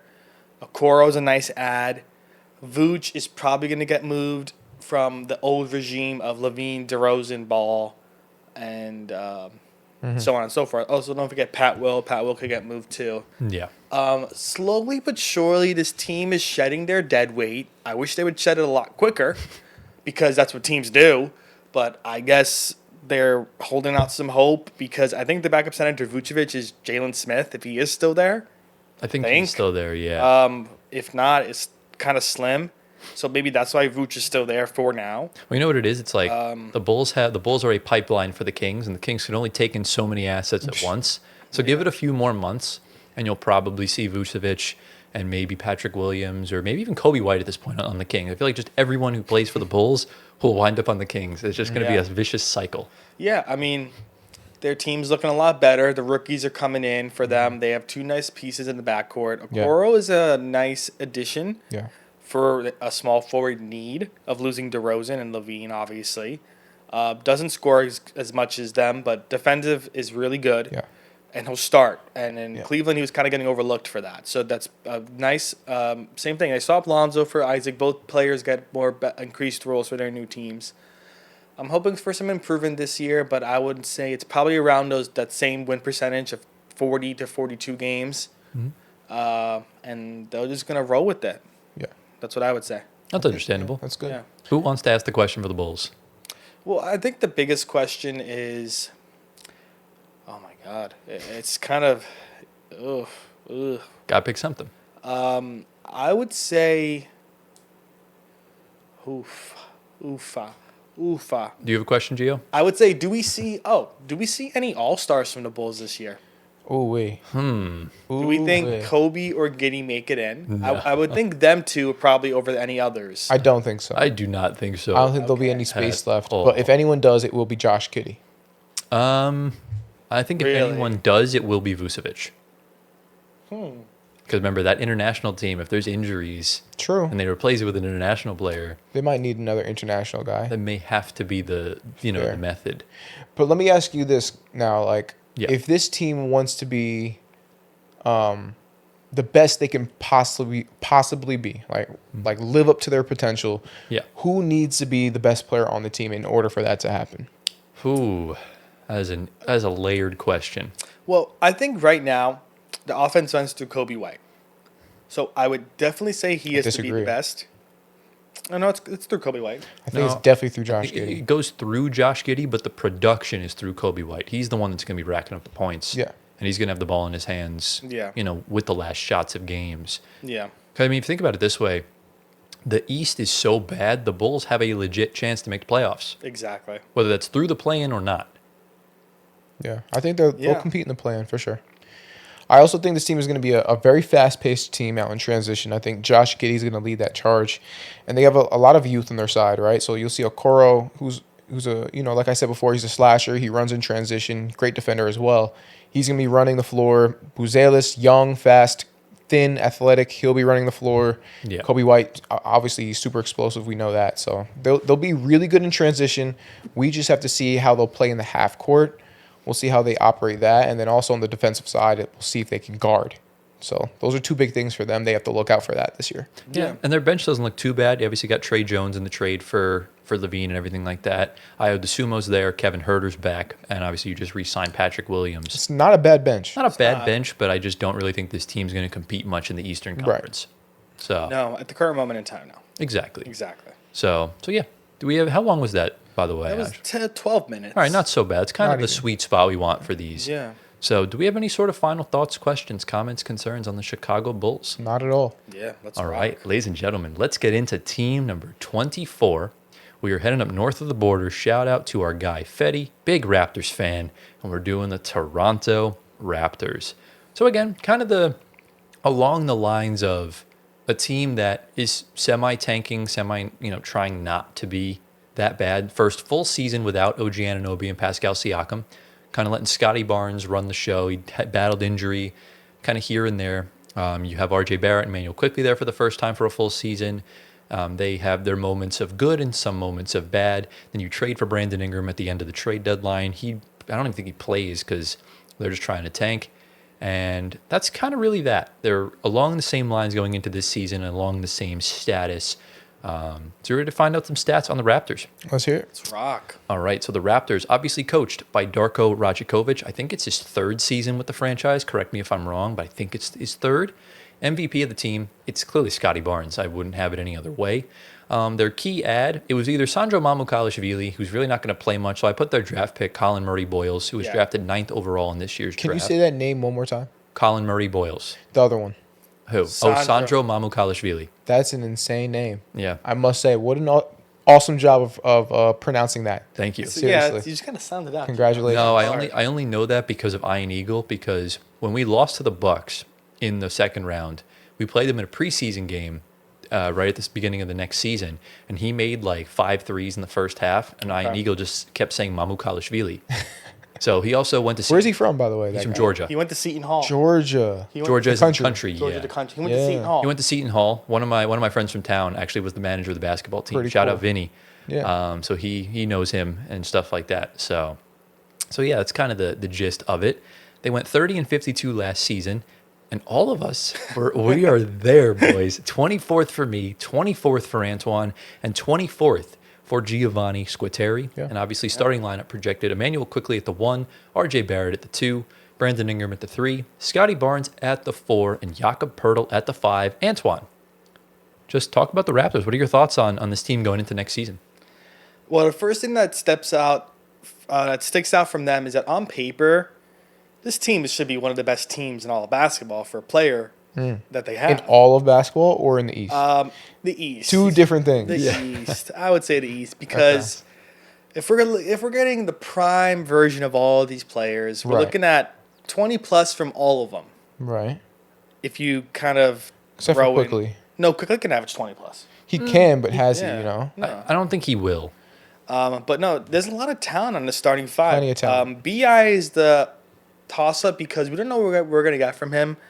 Hopefully, it's the same player we got in not New Orleans because he was injured there a lot, but maybe like in the beginning where he was dropping 30. Scotty, we're looking for progression, of course. Poeltl got re-signed. Hopefully, he still is on the glass. Yeah, he's a dog. Pounding. RJ had, again, a really good, was it like 25 games last season where he The was start like, of the season had a until he good- got injured was Yeah. great. Yeah, he had a Yeah. great season. I think he was the most improved player frontrunner. for sure. And then I think Quickly needs to definitely improve. They did re-sign him, I think, 2 years ago. The season, off season before this one, he was out for a good amount of the time. He's probably another toss-up because we want health out of him. Yeah. But the thing again with the Raptors, their depth is immense.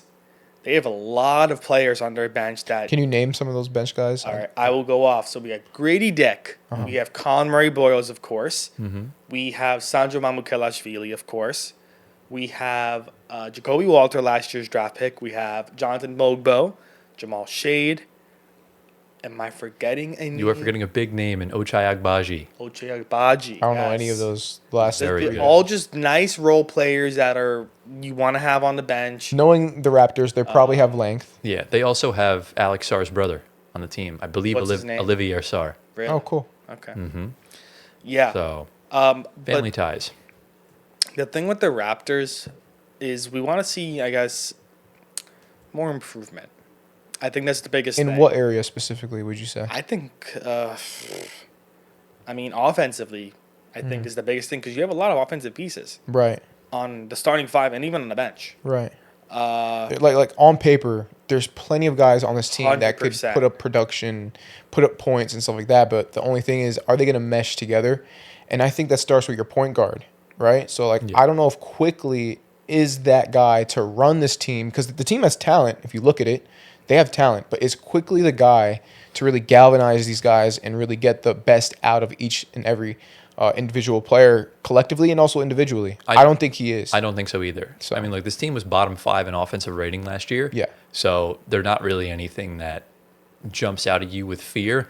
And Emmanuel quickly spent most of the season injured anyways. Yeah. So it would not surprise me if he's off the team by the trade deadline. Yeah. I think that's the decision they should make. Yeah. And maybe go in a different direction, maybe get a point guard that is looking to sort of break out. I'm not sure who that could be, but they need something. They definitely need something. Yeah. They need something. I would say knowing Quickly and Barrett from the Knicks, RJ was kind of up and down. Quickly did step onto the scene quickly. Nah. Funny. He stepped onto the scene quite quickly.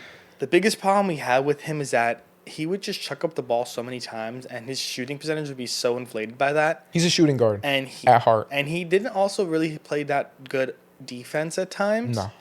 And he really didn't run an offense. No. So going from a sixth man on the Knicks to starting, and you're not kind of running the offense Yeah. as a point guard, Who would be the backup point guard on this team? it's Jamal Shade. Jamal Sheed. Yeah. Jamal Shade. And he's also not great either, He's is he? He's Like he's not nice someone mid. he's not someone that's going to contribute in the playoffs.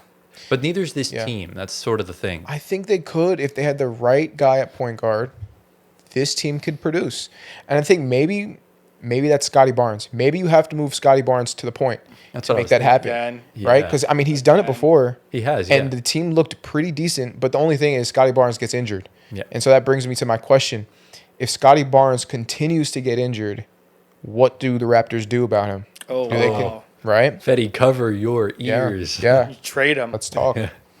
I would not give up on Scotty Barnes yet, Okay. No. but that's you need. the answer. They should bring in a point guard because it's not sustainable to increase the usage of Scotty Barnes any more than what it already is. I think they have to lessen it because his body's he's taking so many knocks that it's just leading to injuries left and right.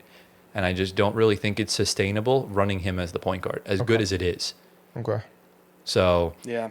I don't know who, like I said, I don't know who that person could be. It's probably a player that is on a big contract from a team that's looking to shed, like CJ McCollum, for example. That could be someone that the Wizards could take Emmanuel quickly as a young asset to try and flip.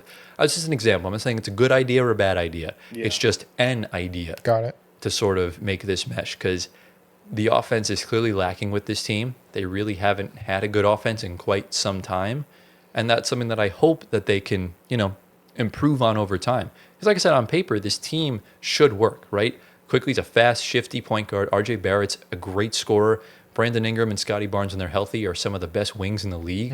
And Jakob Poeltl is Solid center. one of the most productive centers in the NBA. Yeah. He's like up there where he can Top get 7 in my opinion. he can average a double-double Yeah. on any given night. Easy. That's just kind of what it is with him. So I feel like with Toronto, it's kind of like Chicago. They need to decide what their vision is, what do they want to do. They need to make a decision, stick to that decision, and don't look back. Yeah. Because there's only 3 ways this season can end for them. Either they don't make the playoffs and they tank, they don't make the playoffs and they're mid, or they make the play-in and they either make it and get swept, or they just get eliminated and you're Yeah. also mid. So it really doesn't matter. Yeah. So it really is tough. And I honestly don't know what their future holds Yeah. with this core. I don't know It either. concerns me. I think the Brandon Ingram trade made me question it a lot more. Yeah. Because here you are committing to a veteran at this point Yep. who has had numerous injury problems from when he was on the Pelicans Exactly. and the Lakers. It really doesn't matter. Yeah. So, not good. I mean, it's an opportunity that where you don't give up much because the value is so low. But again, you did give them an extension that paid them a pretty penny. So again, it's a waiting game. But if they start off the season and these guys are putting up points, that's great. It's just sustainability. If there's no injuries throughout the season with them. Yeah. Yeah. But again, we've got to see like the Bulls. Again, nice core of players, but it's got to be time to put it all on the floor and get to work. Exactly. That's kind of it. So yeah, that's essentially the gist of the Toronto Raptors. Again, I'm just going to ask how we doing on time.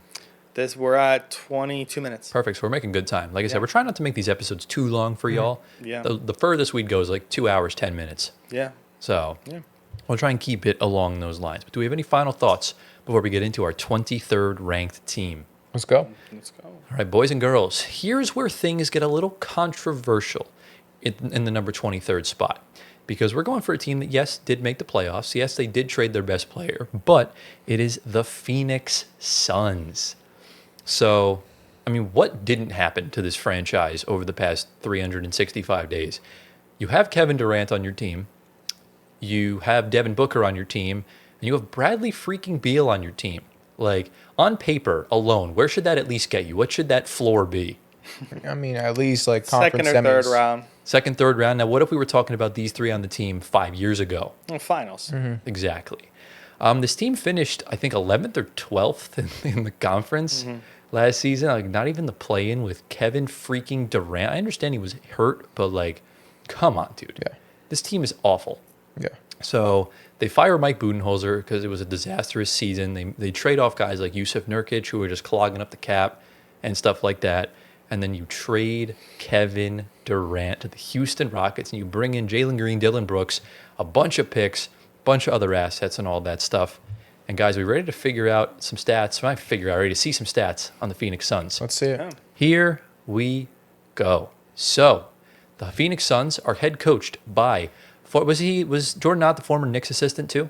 Or is that someone That was else? Johnny Bryant. That was Johnny Bryant. So Jordan Knott was from Cleveland. Cleveland. That was who it was. So Jordan Knott, this will be his first season as head coach, MVP of the team. I don't care what anybody says. It's still Devin Booker. It will always be Devin Booker. There shouldn't be a debate. Yeah. The key ad, looking between Kamal Malawach, Jalen Green, and Dillon Brooks, I think Jalen Green has the highest ceiling out of those three players, and because Gio would smack me if I didn't put him on here, so Jalen Green is the key ad. And the loss, I had a really tough time picking the loss for this team, but I had to go with Kevin Durant, because like just felt right.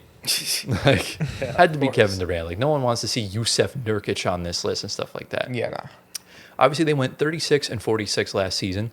Projected starting five is Devin Booker at the point guard. I remember you said that that he was listed as the point this season. Yep. Jalen Green at the 2, Dillon Brooks at the 3, Ryan Dunn at the 4. The other key ad I was debating on was Mark Williams. He's at the 5, but he's got injury history. And here's where things kind of take a bit of a sharp right turn here. I feel like I was the most realistic here, considering that I put them in 23rd, and they're a 23rd ranked team. Yeah. Thing is, Antoine put them top 20. He put them in 19th.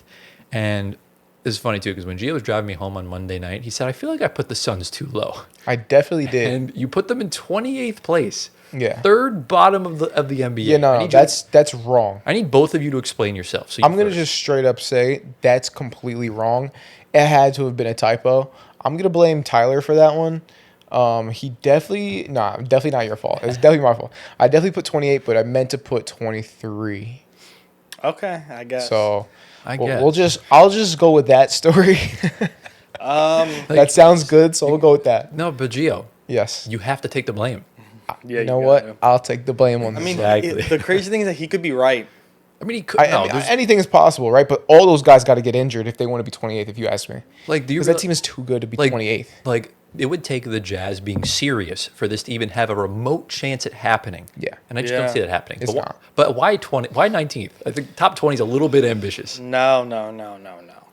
So again, if you kind of split this down the middle, they are a playing team because they would be the 9th or 10th 9th seed. or 10th seed. Yeah. Because look at this starting five; it's a playing team.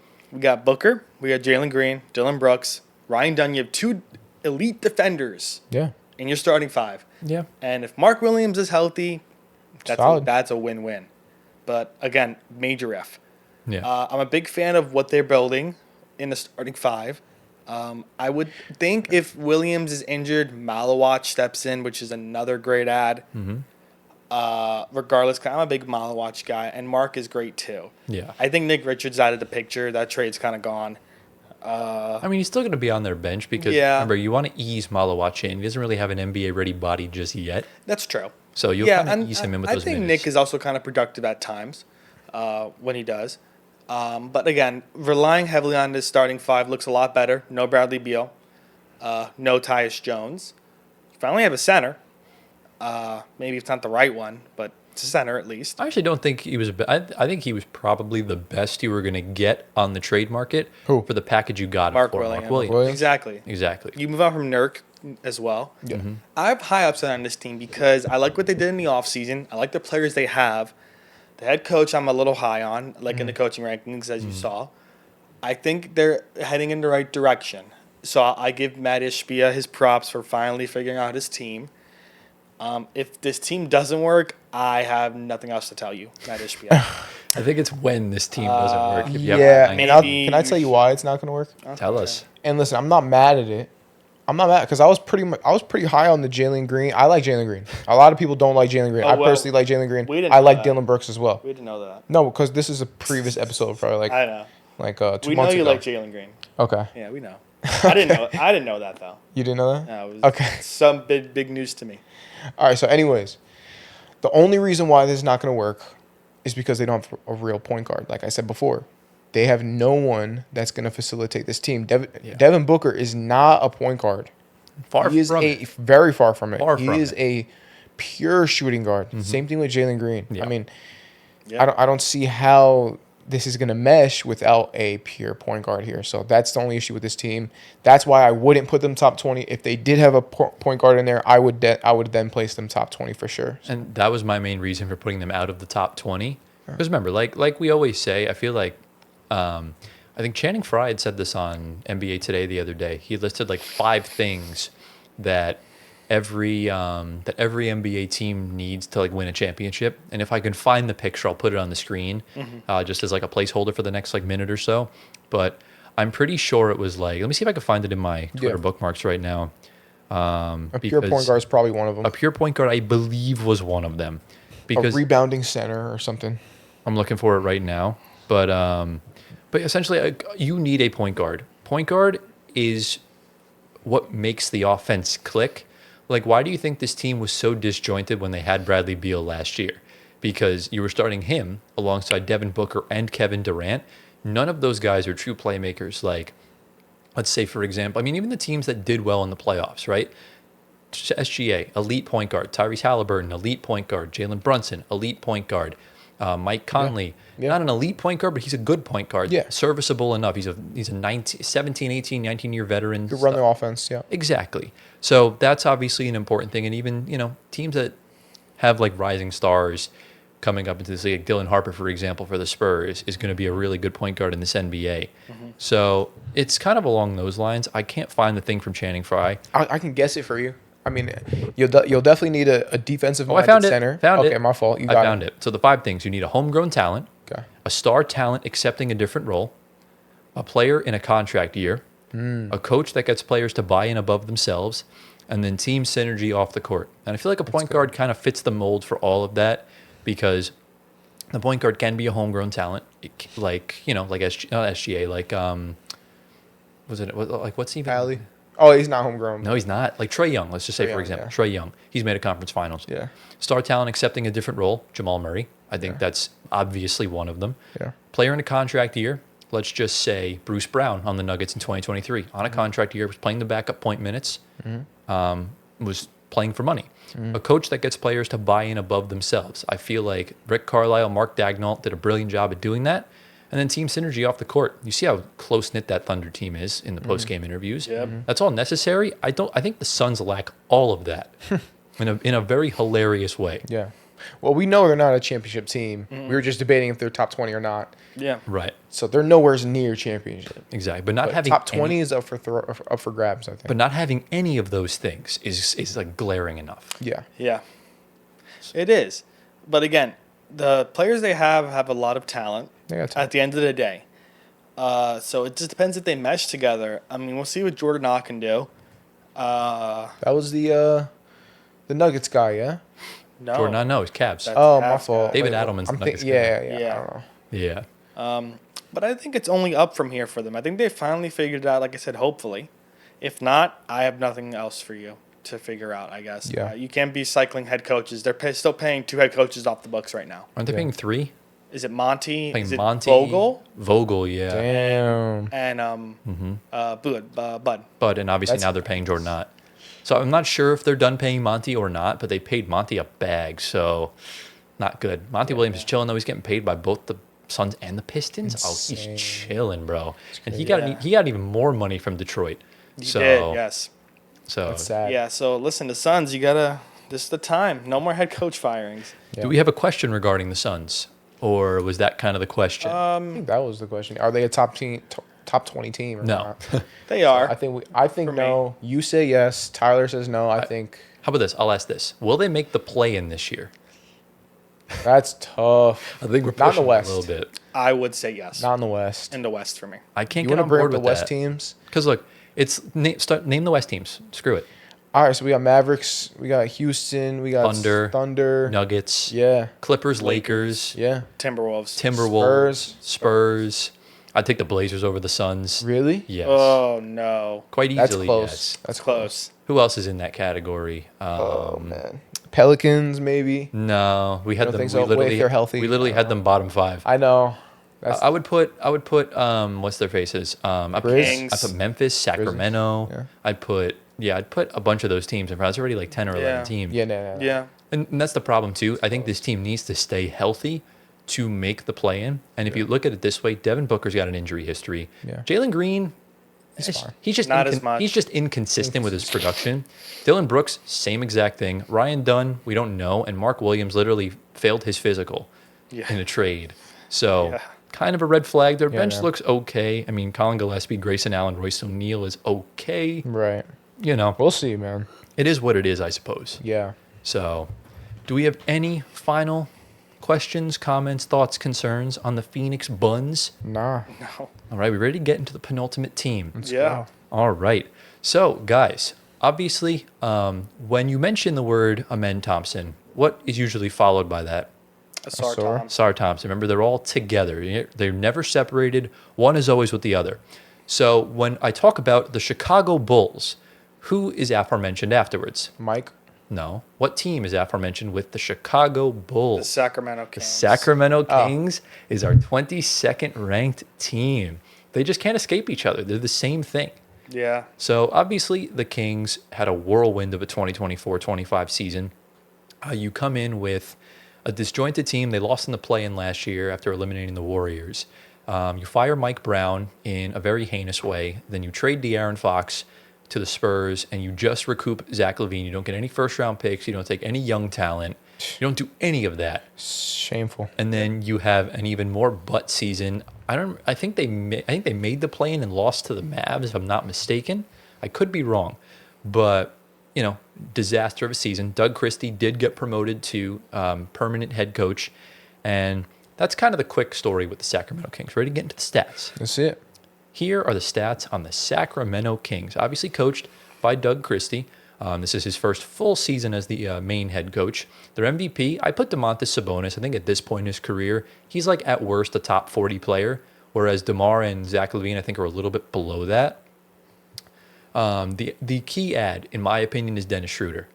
I think the value he brings, especially, we saw it in Brooklyn and we saw it on Detroit in the first round of the playoffs.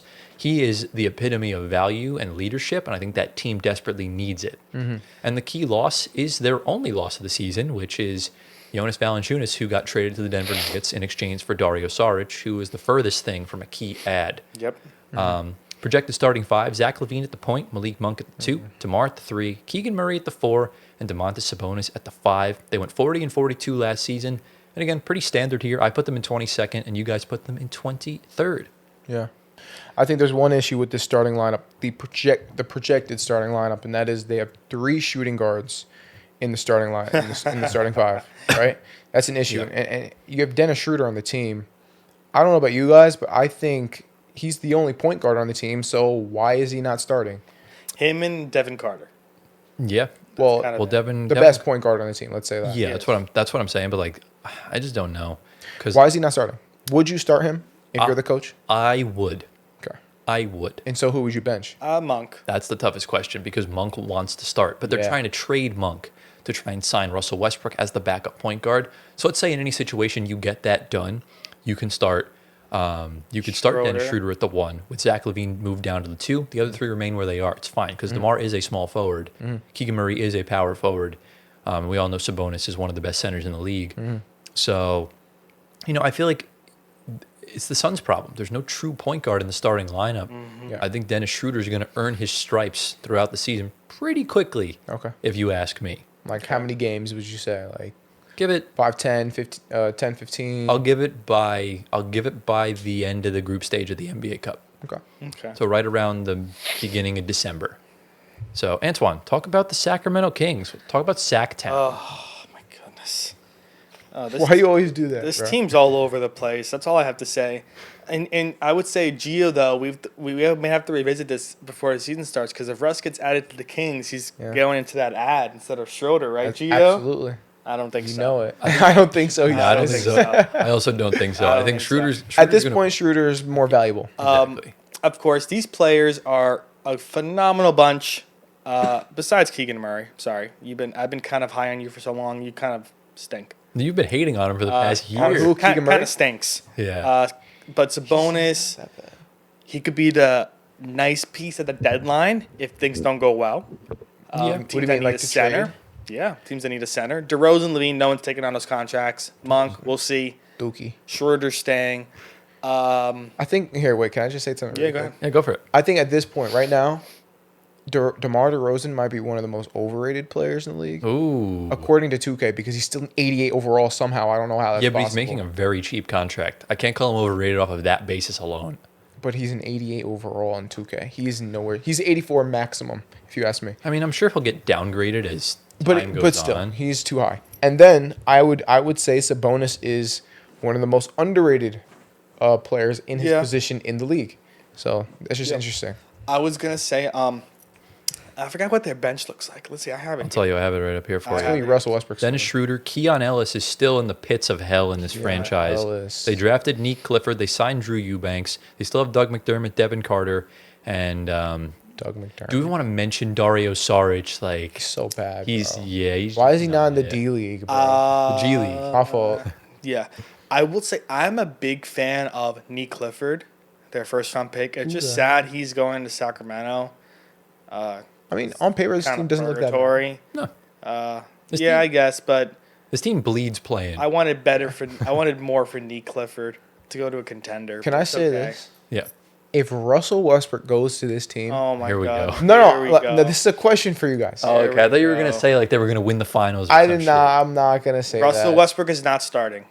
All right, that's not my question, Anthony. I think Let it me was ask his it. question. Anthony, let me No, ask that's not his question. What's your question? If Russell Westbrook joins the Sacramento Kings, does that make the Kings better than what you expect them to be here, or the same, or worse? What do you all think? I think they're the same exact. The same Same exact. with Russell Westbrook on the team. Yes. Wow, I couldn't disagree more. Well, if Monk gets traded, Yeah. you slide Levine in Yep. and Schroeder. So you Yep. have a starting five of Schroeder, Levine, DeRozan, Murray, Sabonis. Looks great on paper. You have a point guard. Yeah. Russ is your backup point guard. There you go. No, But wait, hold on. Okay, okay. Russ at backup Finish your point thought, guard finish your is thought. not phenomenal. That's a phenomenal backup point guard. Are you kidding me? He averaged God. 13, 5 and 5 last season with the Denver Nuggets. They went all the way to a conference finals where they should have actually won. They took the best team in the league by far 7 games. Okay? Well, you see the Now, rest. let me ask you, the if- rest of the bench for the Kings, outside of potentially Russ and their rookie Neek Clifford, is nobody there. Listen, So- it doesn't matter who you have next to Russ. If you have a competent backup point guard, that puts you miles ahead of every other team in the NBA. How many teams in the NBA have a competent point guard as their sixth man, as their backup? Not There's many. a few. Not many. There's a few. And so if the Kings are one of those teams, that elevates them at least 2 spots in the standings, if you ask me. Problem is, first They're of all, still playing it's team. not that much of a difference for me. And also, I think the Malik Monk loss would be huge. I don't think so. Would be. I think it would be. I think Zach LaVine fills that right in. I think DeRozan, they all do the same thing. You know what I'm saying? Like, well, how many of this, how many Scorers. guys do you need that do the same many thing? You don't need that scorers, many. So yeah. if you get rid of Monk, Levine, whoever it is, those guys do the same thing. Yeah, but So- but remember, there's certain teams where the scenery's so important.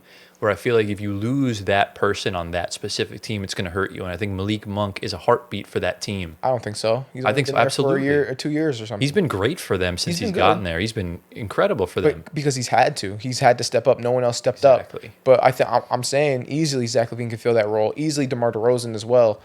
And then I think if Russ is on this team as a backup point guard, that elevates them more than Monk could being in the starting lineup. Well, also, Gio, Levine and DeRozan didn't work out in Chicago. And they got sent to a different team with the same players. It's a different team. Yeah, but working with themselves again. Right. So, and it didn't work out in Chicago. I'm not saying they're going to win any finals. No, they're not I'm winning just anything, saying but- if Russell Westbrook joins the team, it's going to be better. That's all I'm saying. All right. Wherever Russ goes, it seems to work out. Are they gonna, like- except for the LA Lakers? Is he, We're not going to talk about that season. Is he going to bring back like the beam? Yes. Yeah. I don't know what that is, but yeah. You know, Oh light the my beam. Whenever the goodness. Kings would win a game, they would light the beam, the purple beam in the When sky. they were good two Yeah. years ago. Like the Batman logo? No, it was no, just a purple Oh, beam just a around the purple beam, arena. just a straight line. Yeah, And they would press the button in the arena Yeah. to light Okay. the beam. yeah. So hashtag why not light the beam? Okay. Why not light the beam then? Hashtag why not? Antoine, did you have a question regarding the Sacramento Kings before we get into the final team? Nothing at the moment. I think Gio's question was fine because I was going to go to Russ eventually. Yeah, I mean, it's fair. I was gonna say like what happens when Russ gets here Yeah. when Monk gets traded, but we're waiting on that still. I hope it happens. He should not be out of the league right now. But Who, nothing Russ? at the moment. Yeah, he should get on a team at some point, but he might go the whole season without it. Him and Ben Simmons are in that same debacle. Which is insane. Dude, You can never put Russell Westbrook in Ben Simmons category. may retire. Might retire, yeah. Yeah, because his agent dropped him for not accepting the Knicks offer. I mean, they're both point guards, so you kind of can put them in the same category. They're Dude, both you know what I'm saying. both all stars. Completely different They're players. both washed out. No, Completely different. They're not, but bro, Ben Russell Westbrook Simmons- just came off of one of his best seasons as a backup. No, but what I'm saying He is averaged that- almost 14 points a game. but You're what I'm calling him saying- washed? No, but what I'm saying is that in comparison to the MVP years, Well, of course. Well, that's what I'm saying. I'm not calling him washed. But Ben Simmons, He's miles was- better than Ben Simmons. Yeah, well, who isn't? Ben, That's all. That's why. Exactly. That's why you can't put him in the same category. That's all I'm saying. But you can put them in the same category in the sense that no Well, of course. team is. They both play in the NBA before. Sure. No, they're in no. the same category. What I'm saying is that they're both worth more than the vet minimum, but not worth the full MLE. So that's why teams aren't. I don't signing think them. Ben Simmons is worth more than the vet min. I think he's worth about half of it. I think Russ is worth about 9 to 10. I Yeah. think Ben's worth about 5 to 6. The vet minimum's Oh. like 2. damn, giving Ben 5 to 6 mil is insane. Yeah. I don't think Ben's No, honestly. Ben is gone. He needs to Ben's gone. retire. Yeah. Yeah, that's gonna be a sad one if we have to talk about Ben Simmons Yeah, it is. retiring. Honestly- I'm honestly not going to enjoy that because I'm not either. I used to hate that guy, and now I've completely changed. Yeah, I feel bad My for him, opinion. honestly. Yeah. I really do feel bad The for Ben injuries Simmons. sucked. Yeah. Back injuries, all that. A lot of mental Honestly- stuff, too. Honestly sucks. Yeah, mental Yeah, stuff. a lot of scapegoating from Doc Rivers and Joel Embiid. Not enjoyable whatsoever. Yeah. But look, I just hope the streets don't forget Prime Russ and Prime Ben Simmons. Both of them were incredible players when they were healthy. They were. I will say that, too. So, but yeah, as far as for me, look, I'm just gonna play the waiting game, and when the Kings trade for Nikola Vucevic, I will laugh in all of your faces, and that will kind of be that. Interesting. So, do we have any final thoughts regarding the Sacramento Kings before we get into the final team? Let's go. How we doing on time? We got 45 45 minutes. All right, good. So we should knock this out within the next 10 minutes, the last team and the outro. Yeah. So we're going to head to South Beach. We have the Miami Heat. So, again, what didn't happen to this team last year? So, obviously, I'm trying to remember what happened the year prior. They lost in the play-in. Or they lost in the first round. It was something along those lines. And then this season, they come into a Jimmy contract year. Him and Pat Riley were feuding It was really ugly. It did not look good. Jimmy winds up getting traded after getting suspended a couple times by the team. He gets traded to the Warriors in like a 6-team trade that involved a lot of moving pieces and stuff like that. And the Heat walk away with Wiggins, Kyle Anderson, et cetera, stuff like that. They make the play-in. Davion Mitchell has the game of his life, and then they got swept right by the Cavs. Yeah. It was the most forgettable playoff series of my entire life. I didn't watch a single minute of that series. Yeah, I I'm gonna didn't be either. honest. Because at least with the Grizzlies Thunder, the Grizzlies at least had a lead. Yeah. Ja was hooping until Lou Dort did Lou Dort things, but that's besides the point. And now you get to the offseason where a lot of stuff can happen, but in true Miami fashion, they just really didn't do that. So you're ready to get into the Heat stats. Yeah. Here are the stats on the Miami Heat. Obviously, head coached by Eric Spoelstra, one of the greatest coaches of all time. MVP, I chose Bam Adebayo over Tyler Hero. I think body of work, playoff performances, he's the main reason why. Even though Tyler Hero was an all-star, so was Bam. So I don't know if we disagree on that. It's up. It's either or. I mean, who would you choose? I think Bam. It's either or. Yeah, I'm going to lean Bam. I think, yeah. Has to be, right? Yeah, I would think probably Bam. say. For sure. So the MVP, the key ad has to be Norman Powell. I mean, that's one of the steals of the offseason. Clippers didn't want to pay him. You bring him in, you get rid of the dead weight, and your loss. I said it was Duncan Robinson. Yeah. I feel like going to Detroit, I feel like losing that shooter is going to hurt them a little bit compared to, like Kyle Anderson going to Utah. Like, no one really cares about that at this point in his career. They went 37-45 last year. Projected starting five is Tyler Hero at the 1, Andrew Wiggins at the 2, Norman Powell at the 3, Bam Adebayo at the 4, and Khalil Ware at the 5. So Bam no longer really a center anymore, Yeah. which is pretty interesting. And I know what all of you were thinking. Yes, all three of us put them in 20th place. There's a 3-way tie for 18th. So even the number of rankings, yes, added up to 20, but they were the 21st ranked team in our system. Interesting. Got So it. that's why Math the is Heat- pretty interesting, isn't it? Math is a very interesting phenomenon. Is it? So, Gio, Yes. what are your thoughts on the Miami Heat? Talk about them. I feel like Wiggins should be the small forward and Powell should be the shooting guard. Agreed. That's number one. I don't know why that is. I went off base the projected rotation in the depth chart, Right. so that's the only reason why. I would have it reversed. Got it. And also, I mean, I feel like the theme of today, at least on my end, is point guards. And I actually think Tyler Hero can run that. I feel like he's a willing passer. He's also definitely, he can pull the ball. He can shoot the ball whenever he wants to as well. But he's a willing passer, and he can see the floor decently well. He can run pick and rolls, all that stuff. So Yeah. I feel like he can do a decent job at point guard. And then besides that, I think Norman Powell, scoring-wise, is going to take a load off of Tyler Hero. Because usually it's, he gets the double teams because he's the most threatening option on offense for the Heat. Yeah. So Norman Powell being there definitely helps Hero frees him up a little bit more. And and then also Adebayo, what's his natural position? Is it center or is it power forward? The thing is, he came into this league as a center. He kind of functioned like a Jakob Poeltl, where he was strictly interior, and then he started developing a mid-range game the year after the bubble. Yeah. And I just find it so funny how he took a last gasp 3 at the buzzer against the Pistons like 2 seasons ago. Drilled it. He makes it, and it gave him the confidence to just start chucking up threes every night. Yeah. I think that allowed the Heat to draft a guy like Khalil Ware. Yes. So that way, Bam doesn't become expendable. Yes. Now, here's the thing. I want to say something really quick. I'm sorry, Anthony, about Bam Adebayo, and that is Michael Beasley. You guys know who he is, right? Yes. One of the best 1v1 guys the league has to offer, right? Even like Kevin Durant says, like, no one could beat Michael Beasley in a 1v1. Oh, yeah. Guess who's the only player ever to beat him? Bam Adebayo. Bam Adebayo. And Michael Beasley had some pretty flattering words to say about Bam Adebayo. And one of the things he said was, he's literally a point guard in a 7-footer's body. That's what he said. So he can dribble the ball like a point guard. He can shoot it like a guard as well.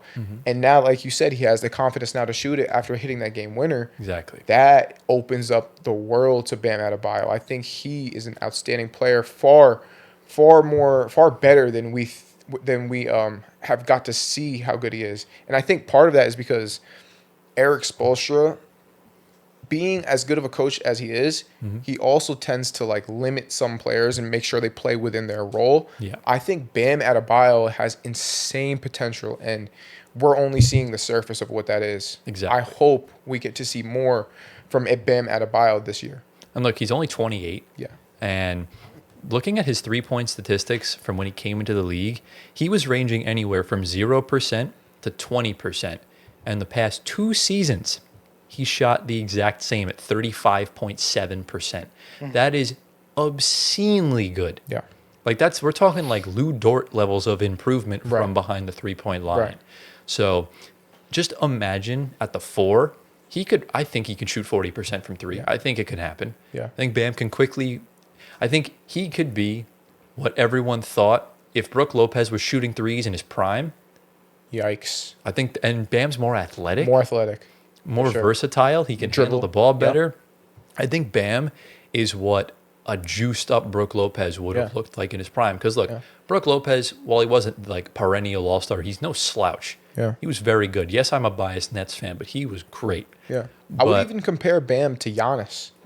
I mean, yeah, If he 'cause- starts being more confident and taking control of the offense more, I would compare him to Giannis a little bit. and that's fair. He'll never catch Giannis. No shot. But he'll be good in his own way. Yes. I think Bam can he'll mold his way into his own archetype of center, Definitely. which I think is very much needed in the NBA because I don't think he gets enough credit. I think he's very underrated. Absolutely. In this NBA. I wish we put him higher on the center's tier list. I was trying to advocate for him, but y'all weren't having it. You know what? We can go back and edit that, right? Like, Yeah. let's put him up there right now. Look, Antoine, you know who we have to blame for this? Gio. I'll take the blame. You have to take the blame. So, why is Bam at center expendable? What do you mean by that? No, so I'm saying if Bam didn't shoot threes, right? You weren't going to play Khalil Ware at the 4 because he's No. 7'2". Yeah. So let's say Khalil Ware gets drafted. Bam becomes expendable because lineups with both of them wouldn't work. Got it. Okay. So think of all the double bigs that work. Chet can shoot, Hartenstein can't. Obviously, Cat could shoot, Rudy can't. Randall can Yeah. shoot, Rudy can't. Cat could shoot, Mitchell Robinson can't. Those are just some examples. Like, it's a plus when you have both that are capable shooters. Because I'm pretty sure Khalil Ware last season from 3 shot 32%. So not bad, but you need Bam to shoot better than him for the double big lineup to work. And now that you have a healthy Tyler Hero that's risen up already, I think he still has more to show. Norman Powell adds so much more versatility to this offense where these guys will have more open looks. And I think that's really going to alleviate pressure off Andrew Wiggins. I think he was the one struggling the most in that starting 5 because Jimmy left such a hole in that roster that everyone was struggling. Yeah, And I think now it's going to start to mold together a little bit better. This is gonna be a I playoff mean, team. listen, I'm a big believer in 4 out of the 5 of these guys. I'm sure you hate know who the Wiggins. one. What? He hates hate Wiggins. Wiggins. Excuse me, I'm talking. My fault. Who's Wiggins? Bam, Team USA's finest. Love him. A big believer in Bam. Khalil Ware is an up-and-coming center in this league. Norm is a great addition for what he did last year. Hero's only getting better every year. Wiggins, I don't know why you're there. Sorry. Why do you hate Wiggins so Because much, bro? he's just so overrated. How old is Wiggins? He is so overrated. Do we know that off the top of our heads? Was he like 32? If the Knicks Somewhere along those if the Knicks traded for Andrew Wiggins, I would not be a Knicks fan anymore. That's such Are you cap. serious? That's such cap. He's not that bad, bro. I am not. Like I think you, he adds value. Like you hate Rudy Gobert, I hate Andrew. Is it that bad? Oh, it is. I don't think you know how bad I hate Rudy. I do He not. hates Rudy Gobert. I do not think Andrew Wiggins is quality basketball player. Wow. Look, Andrew He's Wiggins, like it or not, Andrew Wiggins is an NBA champion, an all-star starter, and a first overall pick. I think that's a 30 pretty, years old. He pretty hasn't successful career. for a first overall pick. He's not lived up to what he's supposed to be doing for the first overall. I pick. think he absolutely did. Nope. Yeah. Nope. That Warriors team, remember, they traded Kevin Durant for D'Lo, and they traded D'Lo for Wiggins, and won them a championship the year afterwards. Yep. But that was all Steph. That was not Wiggins. No, No, without- Wiggins definitely averaged like Wiggins, close to like I 20 said, points. Wiggins was an all-star starter that Okay. year. All right. Fine. I'll give him a 1-year pass. Otherwise, he's been ass. Look, I argue that Andrew Wiggins has been more productive in the postseason than Jalen Brunson. Nope. And Paul George. Yeah.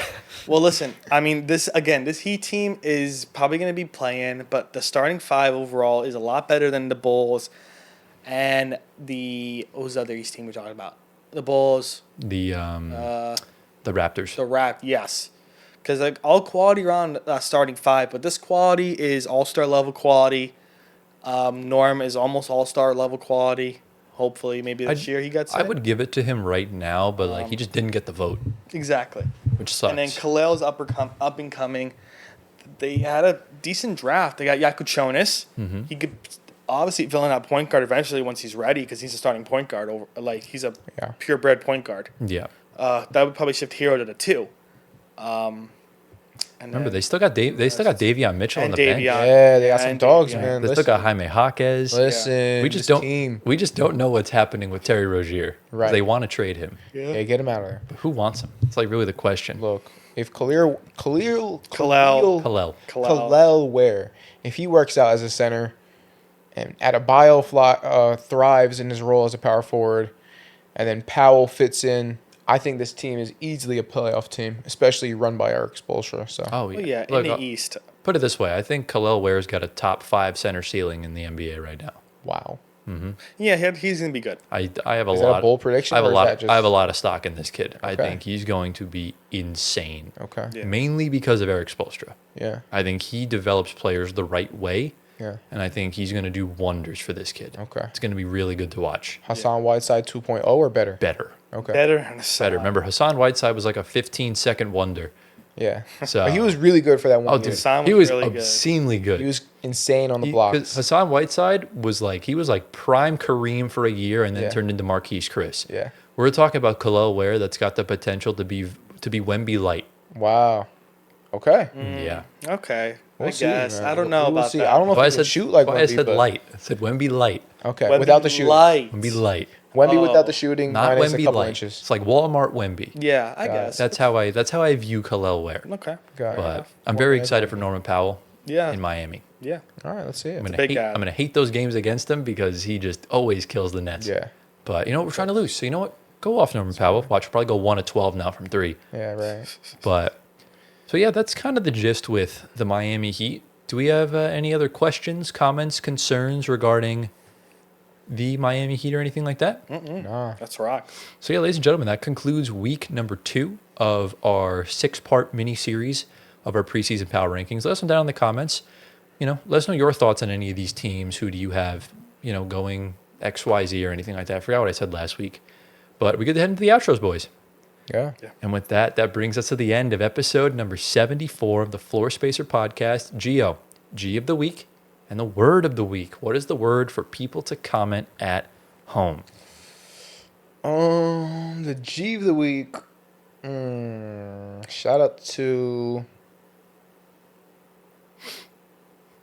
Who? All right, shout out to my cousin, Yeah. my cousin Jared, because that's the homie right there. That's shout the out to homie. him.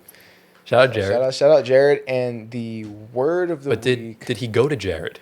Huh? Did he go to Jared? He will soon. Hey, Ooh. okay. He doesn't like you. Ooh. Okay. He doesn't like What's the word of the week? Why are you killing me, bro? What's the word of the The week? word of the week. First word that comes to mind. Don't think. Okay, I'll say the word of the week is pray. work Hey. out. Pray. Work out. Nah, we know did what? that one before. Do both. Exercise. Exercise and pray. How about that? Exercise. I thought you meant extra fries. Extra fries. Extra fries. Yeah. Yeah. So don't forget Yeah. to work out and don't forget to pray. There you go. Exactly. Yeah. Which one comes first? Pray. What if you do like Oh. a sandwich? Pray, workout, pray. Oh, that's good. A workout prayer witch. I like that one. I like that one. That's a good one. That's a good one. So yeah, comment one of those 2 words to know that y'all are still with the flow of the video. Obviously, next week is our 75th episode. That's pretty big, boys. We're closing in on 100. Yeah. We're three quarters of the way to 100 episodes, and totally forgot to mention this in the intro. We passed 3/4 of the way to 10K in Yeah. subscribers. We're at 7,500. We're above that now. I'm not sure what it'll be by the time this episode drops, but thank you all so much for the love and support. And obviously, the next episode will be the next 5 teams ranked 20 through 16. Be on the lookout for that. We'll keep an eye on news or anything of that nature. And if there's no news, Antoine's got a good shower thoughts cooked up for us, and the surprise segments will make another return. I have some other stuff in the back burner for y'all to react to and guess and stuff like that. Awesome. Okay. So Fair. yeah, if you guys enjoyed today's video, be sure to drop a like, subscribe to the channel, get us to 8K by the start of the NBA season. If you're on Spotify audio platforms, give us 5 stars, answer the polls, all that good stuff. Follow our socials at Floor Spacer Pod on YouTube, Twitter, Instagram, TikTok. Personal ones are right here on the bottom of the screen. Get my guy Gio to 1 million Instagram followers. 6-7 mil. And also the extra socials like Twitch and stuff are down in the description as well. And boys, do we have any other? Oh, Discord server. I always forget the Discord server. Pin comment, description, go join. And do we have anything else to say before we head on out of here for the week? I know he's plotting something. Since when do we have Twitch? I have a Twitch. Oh. Yeah. Gio, we're gonna live stream, okay? On Twitch? Yeah, we're gonna play 2K. Yeah. Streams will be back soon. We're just kind of waiting for things to ramp up again. There's Yeah. really nothing going on. What if we live stream on Twitch? No, you know what's, we could, you but know what I was gonna experiment? What if like either one of us go on IG or TikTok live? we could, yeah. Like a random streams every like other day of the week just for like questions and stuff. You could do that. Yeah. I could do that. You actually could do that. I could do that. You could do that. Actually, Yeah. how about Yeah. you do that? How about you do that? Start doing that. Fine. So tomorrow, okay. Pick like do like a schedule for Wait, yourself. TikTok live. Can we go live? Is there? I don't know. We'll Is have to it- check the eligibility. Yeah. Probably what- not on TikTok, but IG we IG could. we IG we go can. live. So just pick a schedule for yourself that works. Yeah, I'll go live. G, you gotta Yeah. join. I'm gonna Alright, fine. I'm gonna harass him in the chat. You gotta join. So well, Tyler can join if you. Oh, We can can't. I join? can't actually join. Wait, we can join. You can join. I can you join. can join. I can. Are you going to invite me? You just I have to, want you just have to to. click If you it. want to. I'm locked out of the Instagram app, so I can't do anything. So But you look at the live. You can join from your computer, no? no, you No, can't join look at the lives. live? Wow. I don't think you can join lives on From the computer? So Okay. if anyone's watching this that has connections to Instagram, let me know so I can try and get this shit sorted. Yeah. But be on the lookout for all of that. And is that it for us? Yeah, that's it. All right. We hope you all enjoyed. Thank you all for watching. We love you all endlessly. Gio wanted to be like Russell Westbrook so much that he hit the top of the backboard at the park the other day. No way. He also likes Nico Harrison. Me and Antoine evidently do not. And we will see you all next week in episode 75. Peace out.